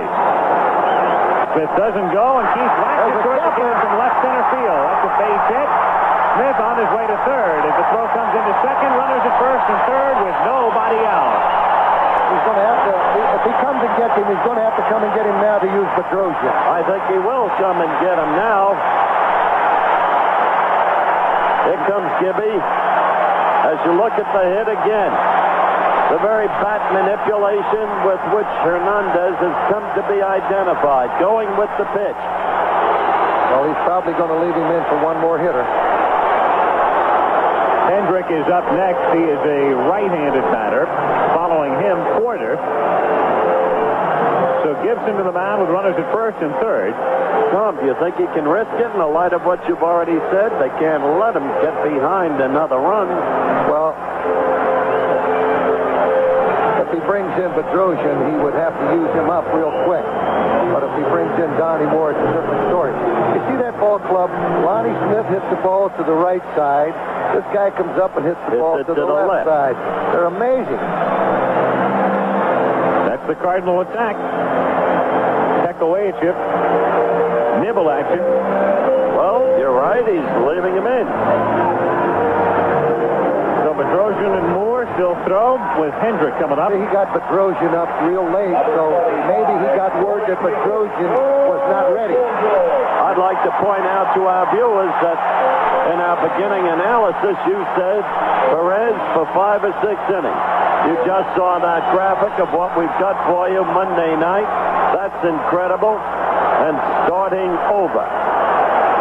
Infield is a double play depth as Hendrick going for the down. Swings and misses, and the count is 0-1.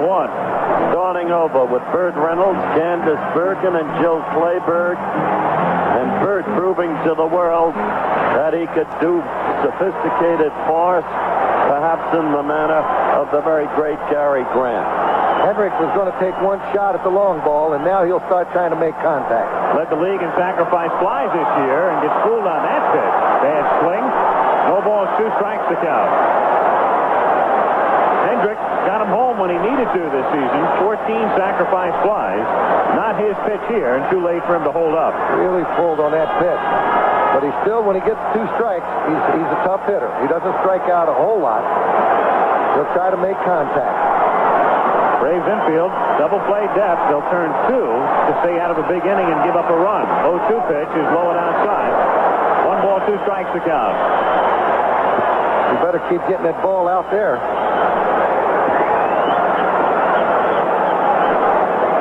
Lonnie Smith at third. Keith Hernandez at first.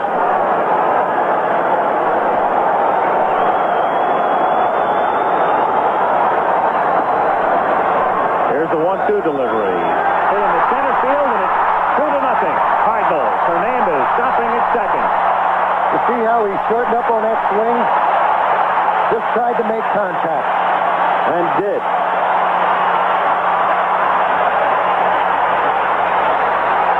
George Hendrick with 2 strikes, almost guiding the ball.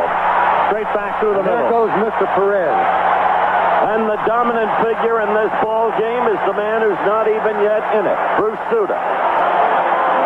Torrey to the mound. But Whitey right now is giving him a lot of thought. It's like the family jewel in the boat. Torrey wants the inside man. That would be Bedrosian. So Perez leaves in the 6th inning. The Cardinals on top, 2-0. Power has emerged from the shadows. Reggie Jackson, Mr. October, Fred Lynn, Don Baylor, Tommy John, and Bruce Keeson silence the Brewer bats. This is the power of California, hungry for a sweep in Game 3 tomorrow on ABC. Ted Turner not very happy about the way things are going, and Bill Bartholomew of the Braves alongside of him. We've got Ted from a different angle this time, checking the stats. Bill, of course, was the leader of the group that originally bought the then Milwaukee Braves from Lou Perini and moved them to Atlanta. And he is still listed as the chairman of the board of the Braves. Exactly so. It's going to be very interesting here how Whitey's going to play in this situation. If he bunts the ball, then you have the left-handed hitting McGee coming up, and he will be followed by Ozzie Smith and the pitcher. So there's a good chance that Whitey might have Porter hitting. Darrell at the plate, takes outside, ball 1. 1-0 the count. Nobody out. We're in the bottom of the 6th inning. Cardinals on top, 2-0. Keith Hernandez is at second. George Hendrick, the runner, at first. Bedrosian's going to look for a strikeout. He can throw hard.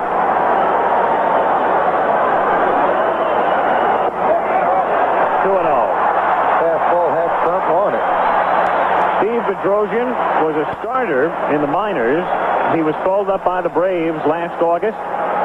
They made him a relief pitcher, and he's done a great job out of the pen. Comes in, throws hard, can give you 2 or 3 innings, and if necessary, they'll then turn it over to Garber. 2-0 pitch to Porter. Inside, 3-0 the count. 91, that last pitch. That was thrown hard. But I mean, there's trouble. He can throw hard, but he's got to get this guy. Got to come back and get him. There's trouble in this River City. Bases are loaded.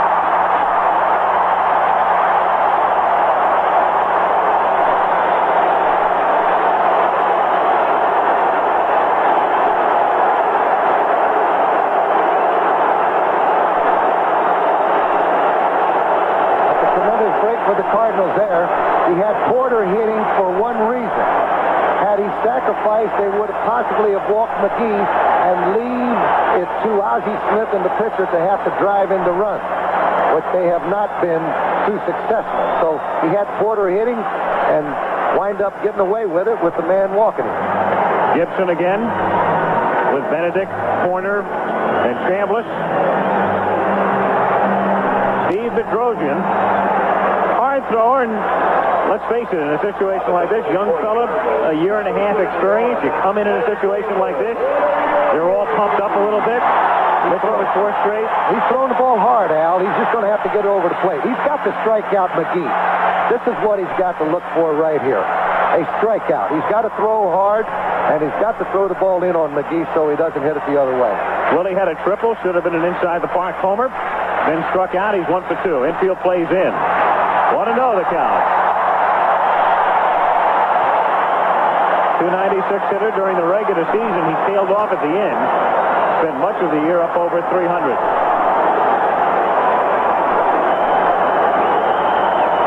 Bedrosian's 1-0 pitch.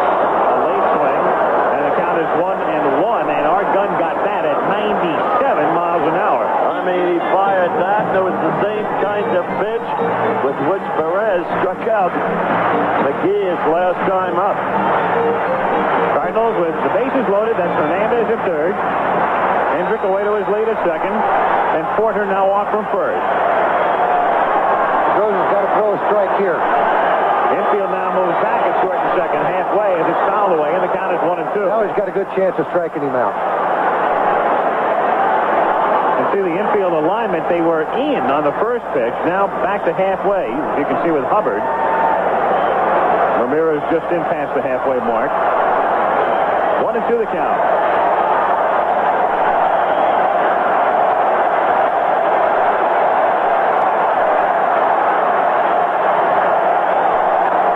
McGee slapping it foul. Just stayed alive on that one. That's what I'm talking about, these Cardinal hitters. They do not overswing, particularly when they get 2 strikes, and they try to hit the ball where it's pitched. McGee staying alive. He strikes out about an average amount of time. He went down swinging 58 times this season, 422 at-bats.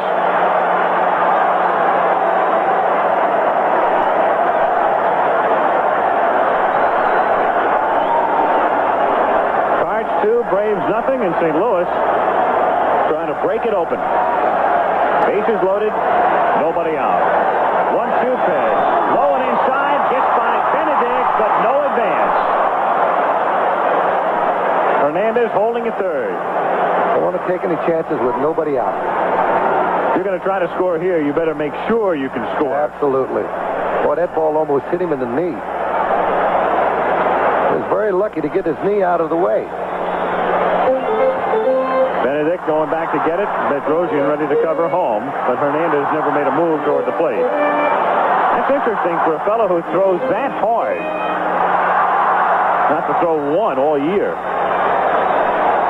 He almost had one there. 2-2 pitch. There's a broken back sliver in the center field for a base hit. Hernandez will score. The bases are still loaded, and it is 3-0. Hendricks had to make sure that ball wasn't caught, and that's the reason why he didn't score. But there they go again, making contact with 2 strikes. They do not strike out in situations like that. You saw Hendricks do it with 2 strikes. You've seen this guy do it with 2 strikes. What they are, a bunch of pets. They'll kill you. Opposite field, balls hit over the infield, bunts, hit and run, steal. And that one off a broken bat. Ozzie Smith at the plate. 0-1 the count. 95. The clocking on Bedrosian's last pitch. 3-0 Cards. Ozzie Smith swung at that ball like he was a home run hitter. He did. Now he's going to shorten up and dribble one over to third baseman's head. Sacrifice fly and grounded out. 0 for 1 tonight. 1-1. Denise Smith.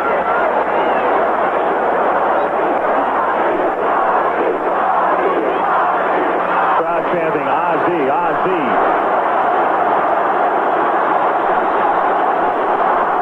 Out of play. 1-2. Hubbard's playing back for a double play.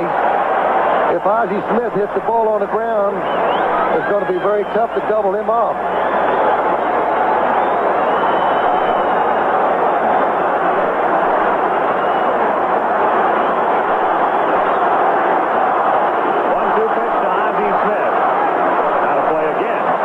Do fight you. They're battlers.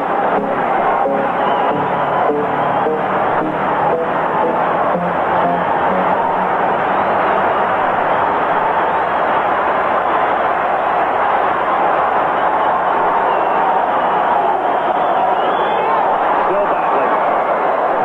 If he'd have hit a little bit harder, it's been over Horner's head. Turner came up with the ball. Well, that may be Ted's best catch of the year. Sold his yachts. He's given up fishing, racing.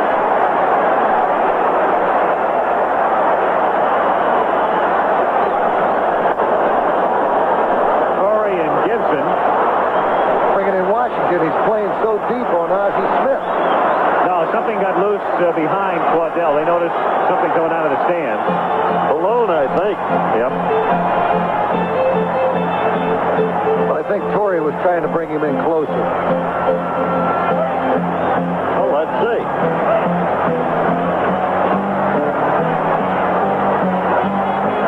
Something else got loose in center that Murphy went over to retrieve.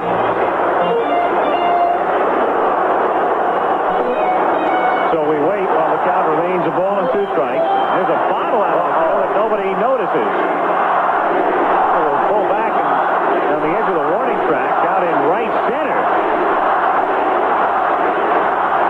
Nobody has seen it. The 1-2 pitch fouled away.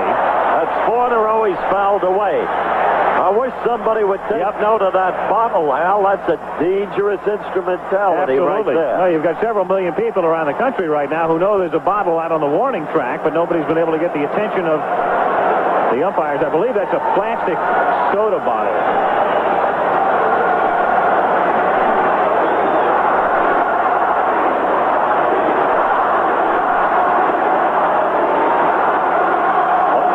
Smith is popped up in foul ground, back of third. Horner coming over near his boss and can't make the catch. So he has fought Bedrosian 5 times, Tommy, and bears out again everything you've said. Just meet the ball and stay alive.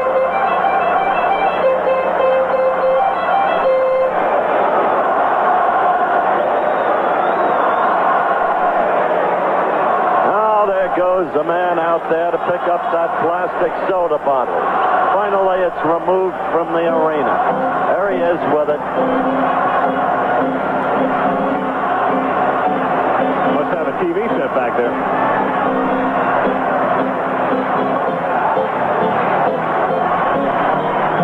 One and 2 the count. 3-0 the Cards on top. St. Louis, bases loaded. Nobody out.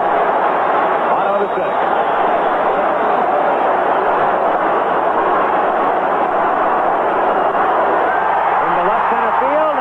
Base hit. Hendrick comes in to score. Porter stops at third, and the merry-go-round continues. 4-0. And so the game gets out of hand. And it's the scrappy Cardinal team. There's Denise Smith, overjoyed at her husband's production there. And again, just as Tommy Lasorda had pointed out to you, it was a matter of fighting the pitcher, staying alive. And 5 straight times he did it with foul balls, then that. A pitch to his liking, a pitch that he could punch to the opposite field. I've seen his team do it so many times against us, where they hit the ball over the infield like that, hit the ball the other way. Very rarely can you strike them out. When they get 2 strikes, they really tighten up. This guy's a good hitting pitcher now, don't forget it. Former infielder, that's the way he came up. Lines it foul, and the count is 0-1 on Bob Porsche. Hit 205 this season. That's 1 point higher than his lifetime average. And he's hit 6 career home runs, the last coming in June of '80. Those good hitting pitchers, when you throw him that curveball, it makes a big difference with him. You got to throw him some curves. This guy's tough with a fastball. Line to center, right at Murphy. He makes the catch. Porter is tagging. Here comes the throw for Murph on a hop. Not in time.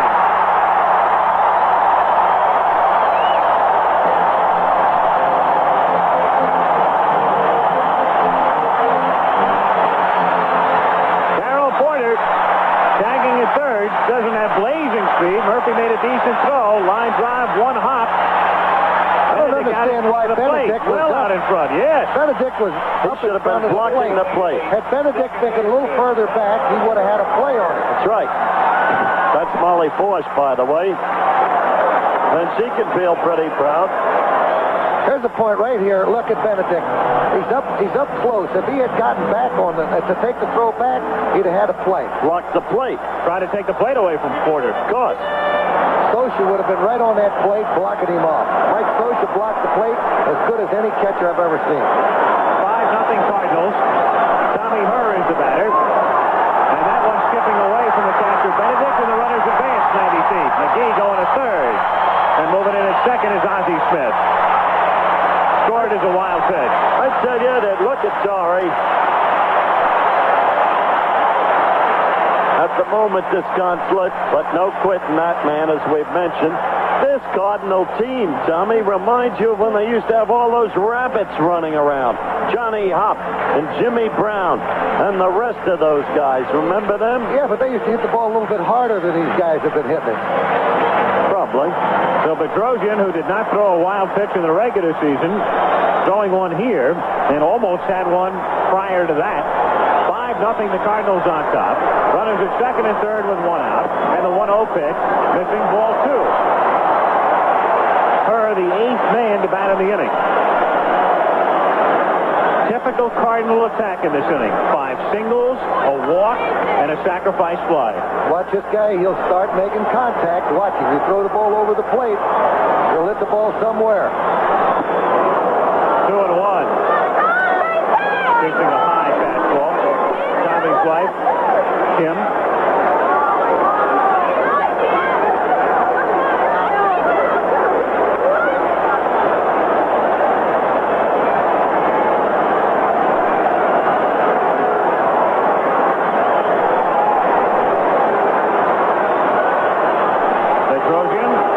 Plate 2-1, and it's fouled away. 2 balls, 2 strikes.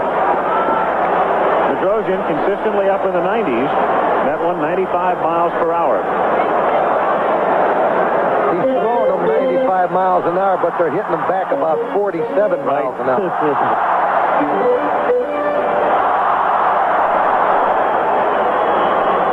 Cardinal club is some kind of tough.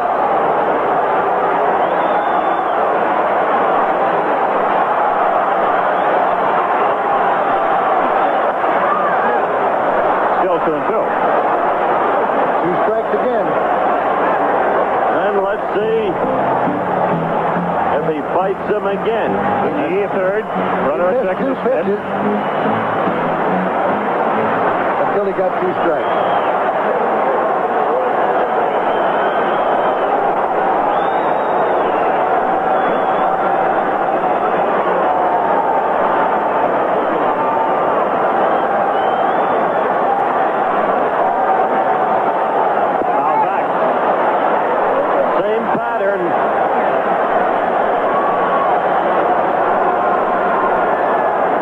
In this inning, tying the National League Championship Series record. They've gone to this format since 1969.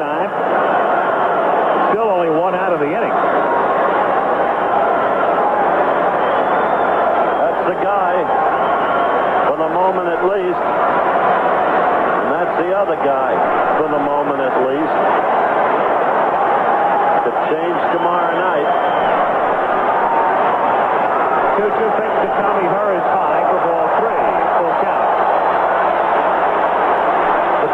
can throw hard. I'll tell you, for a couple innings, he can throw as hard as anybody in baseball. Missing here at 95 miles an hour. Torrey still has Donnie Moore in the bullpen. Game starting to get out of hand. You don't want to make Bedrosian a sacrificial lamb necessarily. Could be he'll go to Moore here and save Bedrosian, even though he hasn't looked scintillating tonight. He's been a key man for them. And he strikes out her for the second out. Good fastball. So Kim disappointed as Bedrosian records his first strikeout. And Oberkfell is the batter. Cardinals have hit around. Kenny, the ninth man to come up in the inning. Flied out and grounded out twice. 0 for 3. But there's no let-up with any of these guys. They're all challenging contact hitters. 1-0. This guy, you throw the ball up high, he fights the ball off on him inside, and he'll hit it over the other way. Inside out, huh? That's right. That's what they do. 1-1 on Oberkfell. McGee at third. Ozzie Smith at second.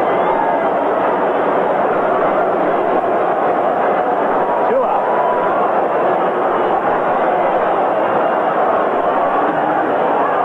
1-2.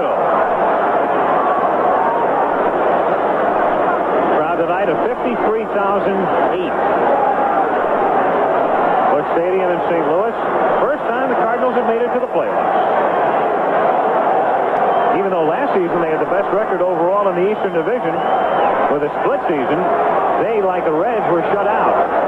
Grounded to the right side, Chambliss will fall down and has no play, and it's 6-0. Bedrosian never got over there. He thought Crest would take it himself. The ball off the line, Chambliss looking for him, and then when he figured that he had no chance except to run over to first, down he went on the curve. So it should be a routine play. The Cardinals cash in and make it 6-0. Chambliss ready to come up and flip to Bedrosian and was wondering where he was. That's the Cardinals in of pitching when you don't break over to get to first base. That was a terrible, terrible play. Time called now. Here comes Torrey. Lonnie Smith is the batter. He started the inning with a single. Now, here's where what you said a moment ago becomes very important. I would suspect he will take Bedrosian out and not make him, in your words, the sacrificial lamb. And they'll be doing the right thing. And that ties the record for most runs in an inning. And that's what you have to do, basically, in a situation like this, because you want to be able to come back with Bedrosian if you can. Absolutely right, Al. And so Donnie Moore becomes, in essence, that sacrificial lamb as he'll try to get out of the inning. 6-0 Cards. This is what happened after Bedrosian failed to cover first base. The reaction of Ted Turner vacating the premises, at least temporarily,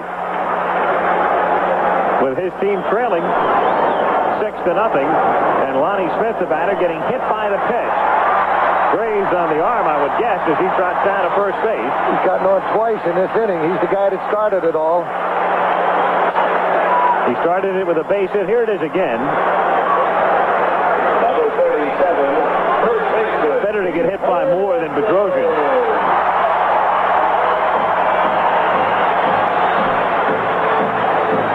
Keith Hernandez, the batter. By the way, the scoring on the Oberkfell play with Bedrosian failing to cover, it's a base hit. Scored as a single and the 6th hit in the inning. You're kidding. That's what they scored it. I don't know how they can give him the hit on that ball. If Bedrosian's over there, the guy's out easy. Can you get the names of those scorers? I knew you'd ask for that. You want the affiliations too, don't you? Of course. 1-0 pitch, in for a strike, and the count is 1-1. Keith's wife, Sue. Very kind of explosion that you can't afford against this team especially. Not against any team, but this team especially. Especially the way Force is pitching. 2-1 the count. Jack Herman's one of the scorers. I can't believe that. Why?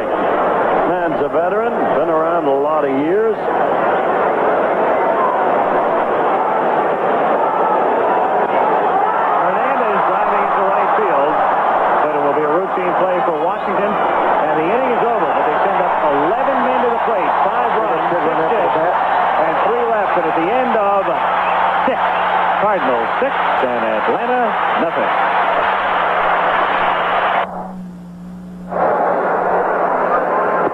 The St. Louis Cardinals with 5 runs in the 6th inning, breaking it open and leading it 6-0. Coming up Saturday, Washington ranked number 1 against California. 3-1 under Joe Kapp. Key Pac-10 matchup. Iowa against Indiana. Southern Mississippi against Mississippi State. Holy Cross against Colgate. Our other regional games, 3:30 Eastern Time. NCAA college football this Saturday. Huskies, of course, an explosive team. Marvelous passing attack. Brilliant coach, even extraordinary. I remember his development of Jack Lambert when he was at Kent State.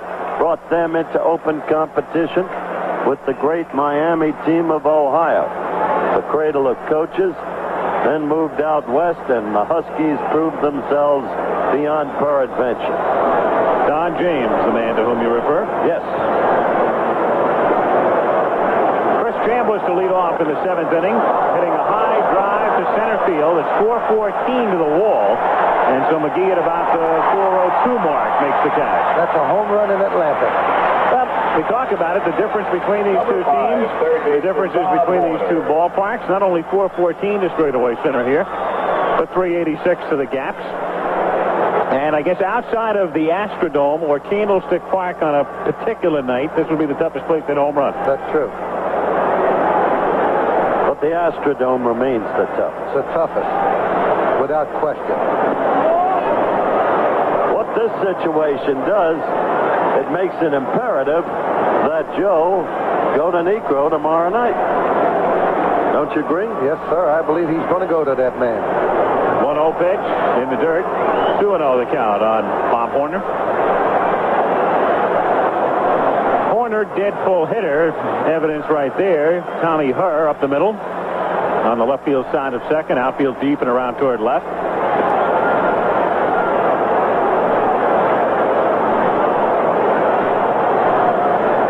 Horner, I've seen him hit the ball on the other side. He'll hit the ball over there. Now this time, nice play at third by Oberfeld. Strong throw. 2 gone. Kenny Oberfeld coming up as a second baseman. They wanted to get her into the lineup. Traded Reese, moves Oberfeld to third. And he's done a good job for them.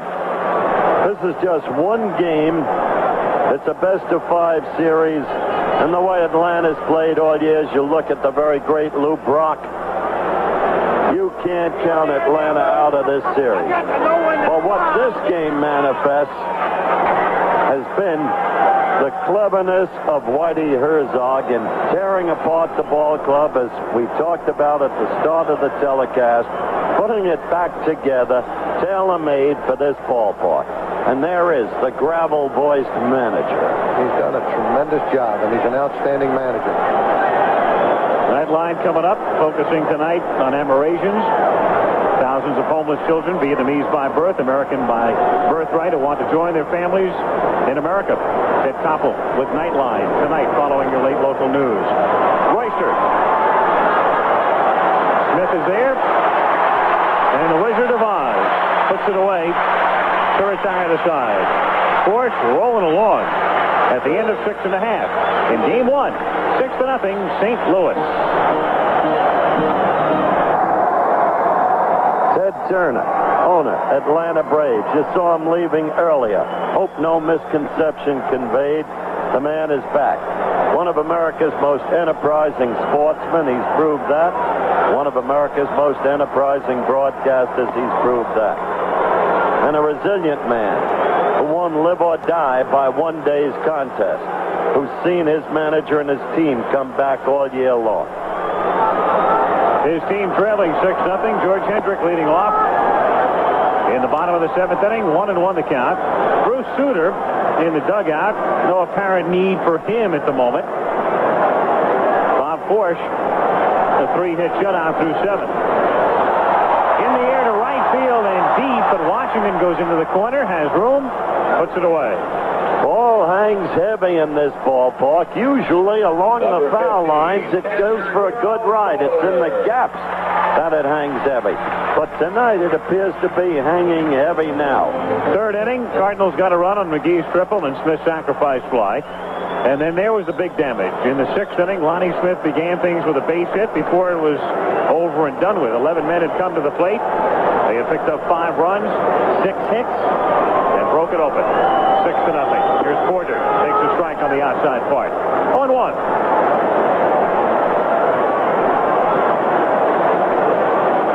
Darrell hit .231 this year. 1-1.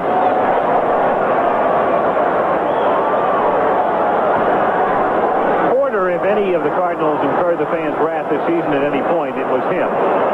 On several occasions, they were disappointed in particular offensively. Rams this one into right field for a base hit and maybe more. Washington will play it off the wall, and Porter on his way to second. The throw is offline. It's double. Carroll's beginning to find his bat in this ballpark, and the bat was just taken quickly off the field by a bat boy who was your bat boy, wasn't he, Tommy, for the Dodgers, as you look at the hit again? Sean Rorty. Washington playing that carom just right. Perfect. Bare hands, but then the throw is offline to the first base side of the bag. Porter has to double the second hit of the night. I've never seen a bat boy come out of the chute to get a bat like that young man has. He's Sean Rorty, and he's son of Mike Rorty, and he's our bat boy during the season. When we were down 2-0 against the Yankees, I called Mike up. I said, get Sean over here right away. Willie McGee takes a strike, and the count is 0-1. 2 solid hits by Porter tonight, and the key walk from Bedrosian. Remember, that loaded the bases, and it really set up the big inning. First man Bedrosian faced. No balls, 2 strikes to count on McGee. Really hanging heavy along those foul lines, Tom. That's right. Bob Force right there. Usually down the lines, the ball travels good.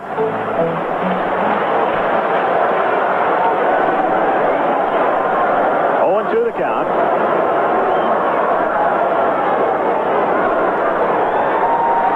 It looks like Walk warming up in the bullpen. Time call. Donnie Moore coming set. Because Torrey has to look ahead here. He's got Moore coming up third when Atlanta hits in the 8th. So Walk is throwing. There he is, former Philly. Spent the early part of the year in the starting rotation. Slap foul. 0-2. Willie McGee got the call up in May this year. They were going with David Green in the outfield, and he's still on the team. Bright prospect. Green got hurt. Brought McGee up and figured as soon as Green got well, they'd send Willie back to Louisville. Willie had other ideas. Hit about .450 over that 2-week stretch. And Whitey said, no Kentucky for you, pal. Down he goes here. 2 gone. Number 1, shortstop, Ozzie Smith. Willie McGee lunging at it on the pitch away.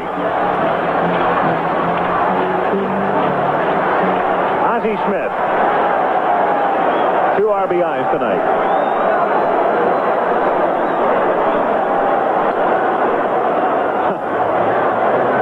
That about does the offense. Yep.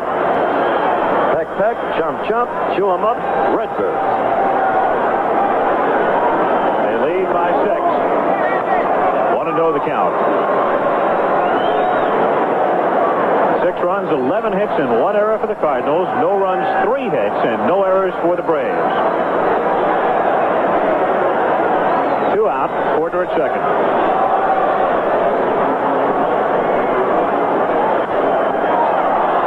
Hooking foul. 1-1. This telecast, presented by authority of Major League Baseball, may not be reproduced or retransmitted in any form without the express written consent of Major League Baseball.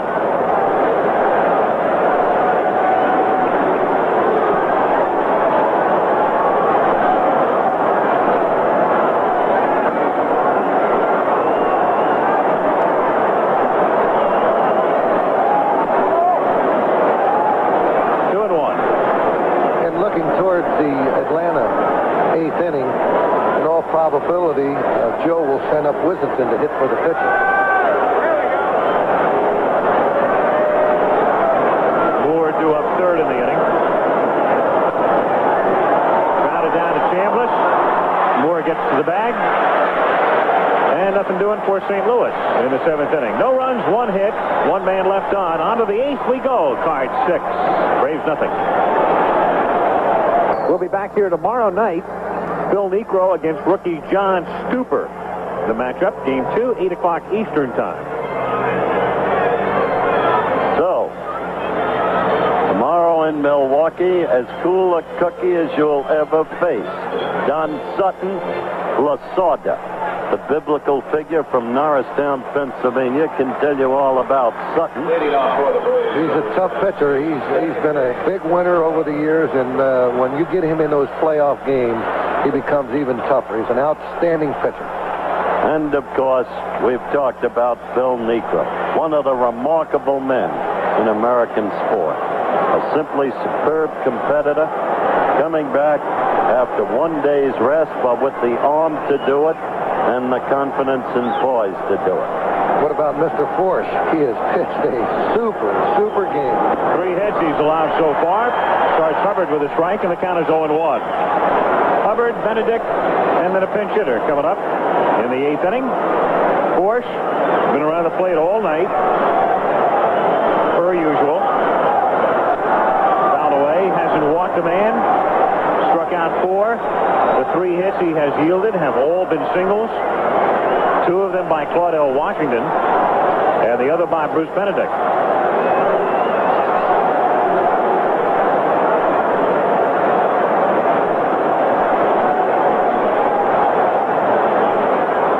No balls, 2 strikes to count.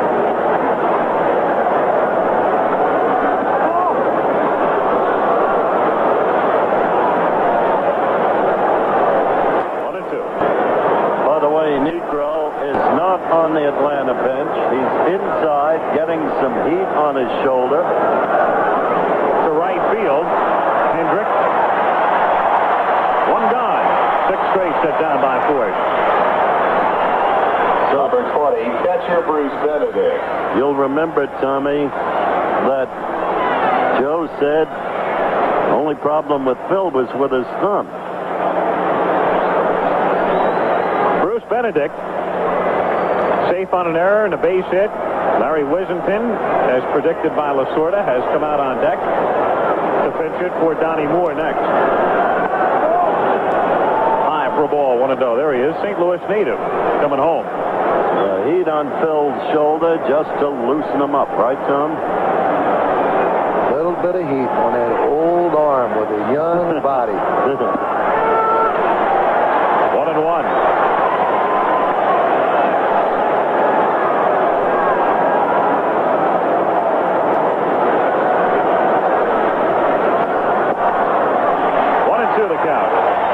Forsch has been just outstanding tonight. He has made super pitches the entire night. He's kept that breaking ball to the right-hand hitters on the outside part of the plate. He's just been a master out there. We had a rough time during the regular season facing this same ball club, but not tonight. Foul tip and it's held by Porter. Strike 3. That is the near perfection. He's given up 3 hits against a tough-hitting Atlanta club. You know, what's interesting is you look again, foul tip held on to here. That just goes to show you, a couple of those guys out there were throwing the ball 91, 92 miles an hour. You don't have to have that blazing speed to be a big winner in baseball. All you have to do is have good control. During the regular season, Forsch in 10 2/3 innings against this club gave up 10 runs and 19 hits. But that was during the regular season. During the regular season. Point of information. In for a strike and the count 0-1. During the regular season, Atlanta had great success against Suter. Believe it or not. You know, another thing, a lot of managers might have taken that into effect and said, hey, maybe we won't pitch this guy against this ball club because of the inability to get him out during the season. But not that man down there, Whitey Herzog. He believes in his pitching staff. Numbers on Forsch, who's got a big cushion here, leading 6-0. Pleasanton, 2-1. That's Hub Kittle, the pitching coach, shouting out instructions to his pitcher. El Coyote, they called him in the Dominican Republic, which means coyote. Andujar calls him Daddy.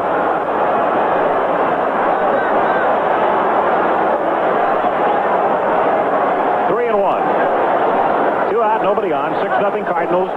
8th inning, game 1. National League Championship Series. Force wants to throw a strike right here. Wissington, in all probability, will be taken. Does. Force gets it over, and the count 3-2. You kind of do that when you're trailing 6-0, don't you? Absolutely.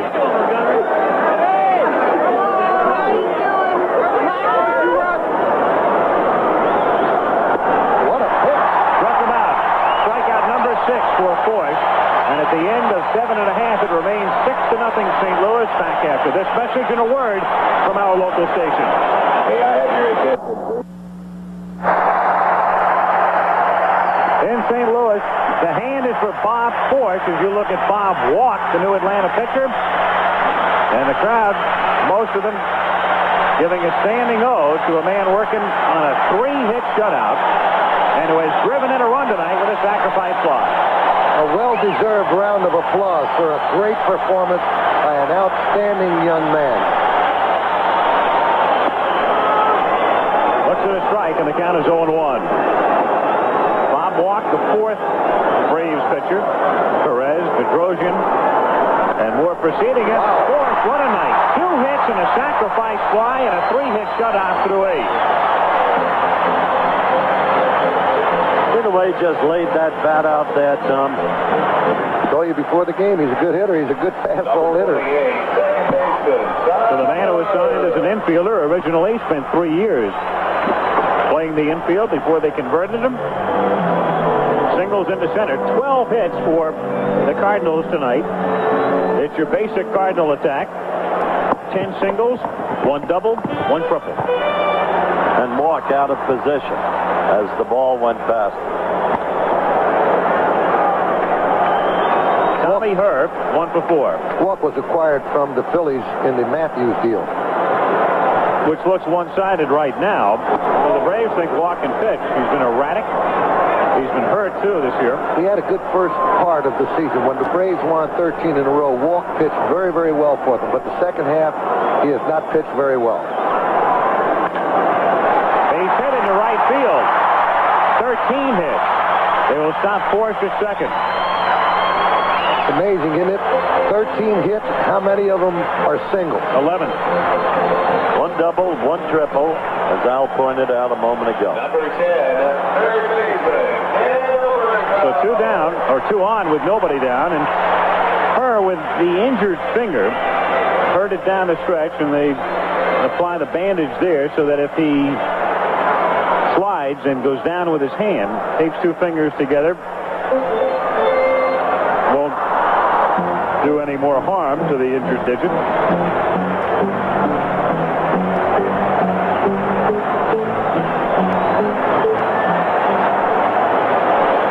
Ken Oberfeld,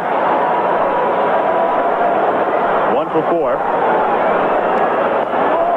1-0 the count. Normally, if the game were closer, you might see him bunting in a situation like this. You may see him anyway, but at 6-0, you would think he'd be swinging away. This business, another day, another game. Atlanta came here. Chopper to the right side. Hubbard is there, goes to second, and Ramirez is pulled off the bag. So the bases are loaded. Very tough play for Hubbard, who was going the other way and a spin around and throw a strike to Ramirez. Couldn't handle it. The reason why you saw Oberfeld hit rather than bunt, Whitey doesn't want to aggravate the opposition by trying to pour it on them. So consequently, if he tried to bunt in that situation, it may anger the other club, and that's what Whitey is trying to stay away from. Exactly the point I was making there. If you're leading by 6-0, if you bunt, even though a bunt is a conservative play by nature, that's pouring it on at that that point. And Atlanta came in here. It's gold to win 1 out of 2. Yes, Absolutely. 2 out of 2 would be great. And they know that tomorrow is another day. If they can leave here with a split, then they'll go into their ballpark where they are ready and win 2 out of 3. They believe. That's the way you have to look at it when you're starting out the playoffs on the road. Bases loaded, nobody out. Scoring on the last play, a base hit. Infield playing in. 2-1 the count on Lonnie Smith. You look up, and here they have the bases loaded and nobody out again. They went the merry-go-round route in the 6th inning. Had the bases loaded for 15 minutes, wound up with 5 runs. 2-1 on Smith. 2-2 now. Benedict called for a slider in that situation, but Walk shook him off and wanted to throw the fastball.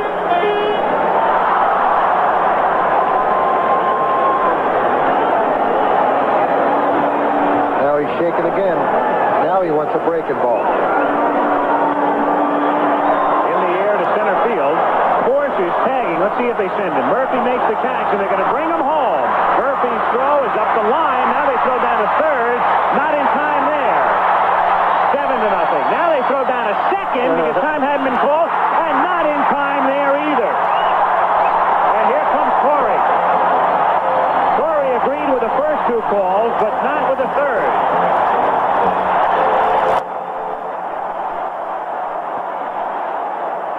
Harry Wendelstedt at the hub of this one. Let me tell you about Harry Wendelstedt and Tom Lassard.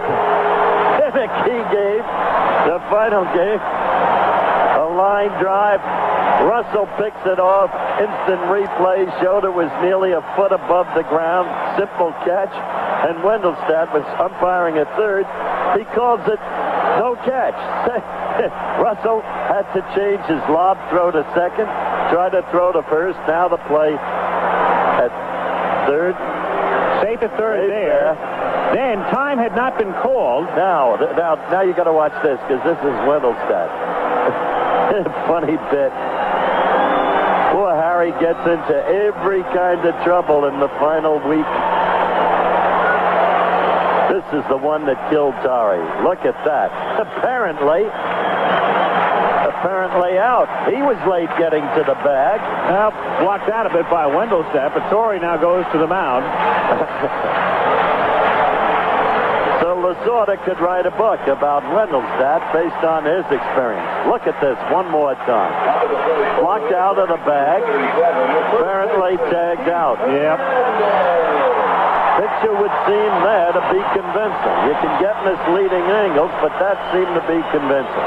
Now the intentional walk to Keith Hernandez with runners at second and third to reload the bases. Cardinals on top 7-0. Take the bat out of his hands and go to work on Hendrick and hope for a ground ball and get out of the inning. End of Lasorda-Wendelstedt fracas. Giants scored 2 runs. Fernando Valenzuela was pitching that game with 1 out in the 8th inning, and that's when it all happened. Hernandez going to first. Harry Wendelstedt, by the way, has umpired more playoff games than any other umpire in National League history. This is his 18th. And this year they're going in on, as we mentioned yesterday, the merit system. It used to be just rotation. I'll say one thing. They've got some good umpires out on that field. I'll tell you, I'm very, very proud of our National League umpires. Oh, come on, Tommy. No, You're I'm up in the booth now. No, I'm serious about that, really. I'll tell you, they are good umpires. That's what I love about the managers we bring into the booth in the playoffs, right?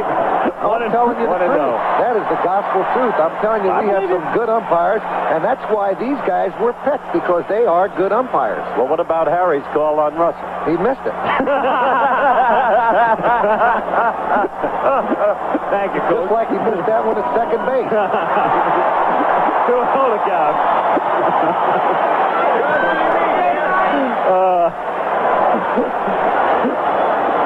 1 out, bases loaded. 7-0, the Cardinals on top. 2-1. Now, when Weaver starts to praise the umpires tomorrow, that's when I know we're in a lot of trouble. He did at the Angel game. He said the guy made a good call. He was out by 9 feet, right? 2-1 pitch. A swing and a miss, and the count 2-2.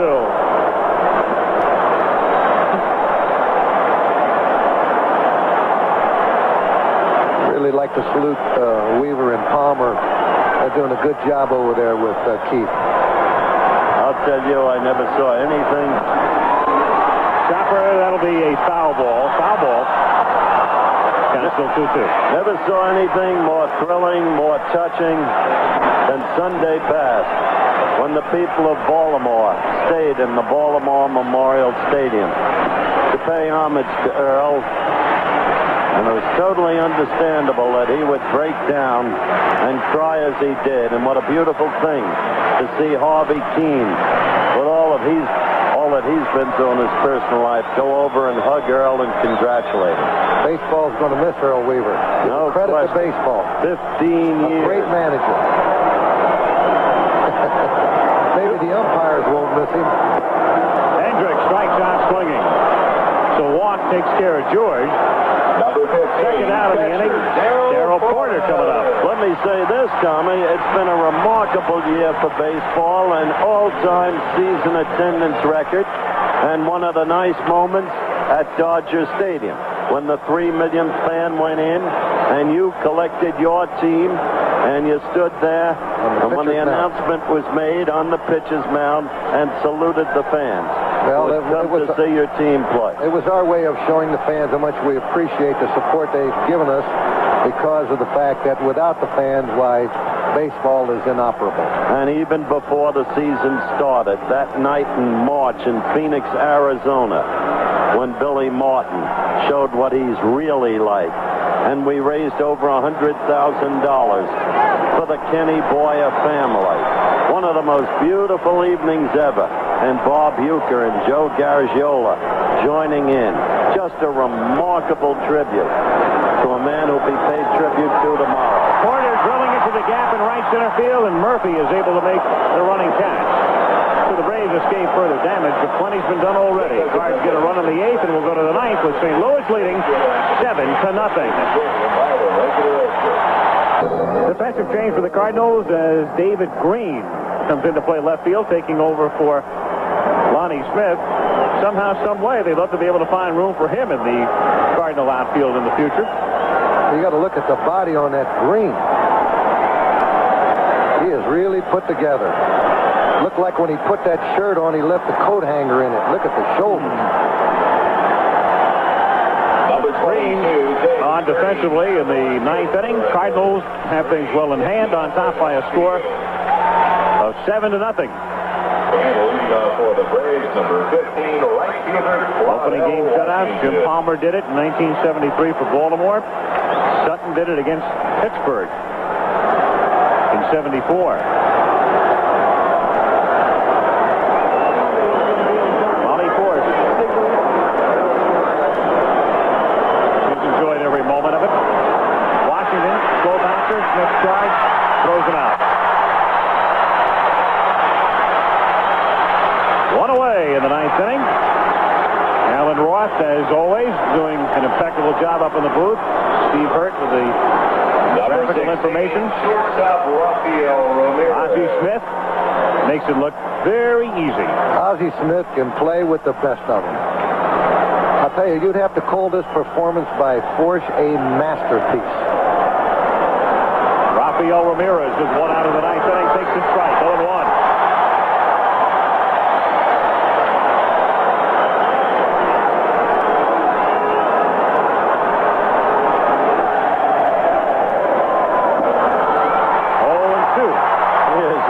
Getting the edge of that plate, isn't he? That's what you could do with statistics sometimes. Here's a guy that's given up 10 runs against the Atlanta Braves. He averaged 2.67 strikeouts per 9 innings this year. He's got 6 tonight. Foul back. Count stays 0-2. Force hasn't walked anybody tonight. Given up 3 hits. And he's faced 3 men over the minimum. They say about statistics, sometimes they can be lies, lies, and damn lies. What was it he said? He knew he had achieved status in the last 2 years as a pitcher.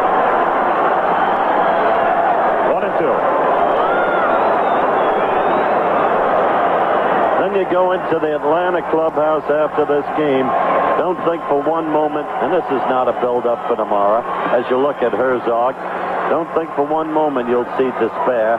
They're pros, and Joe will just shake it off. We've been through it before. Grounded down to Oberg, fell to third. Gets him. And they also know if they come out of here with a split, they win tomorrow's ball game. They're in good shape. The very point we discussed. Once you leave here, the rest of them are in Atlanta. Right. So 2 out. You figure if you get a split here, they can beat the Cardinals 2 out of 3 rather than the Cardinals beating them 2 out of 3. Remember that earlier figure we threw out. 95 homers and 81 home games. The fans upstanding now for Bob Font. 2 out, bases empty. Outside, ball 1. Murphy hitting again with nobody on the whole night. Most of the Braves have been hitting with nobody on tonight. Chopper to second. Tommy Hurry there. Wrapping up for the Cards.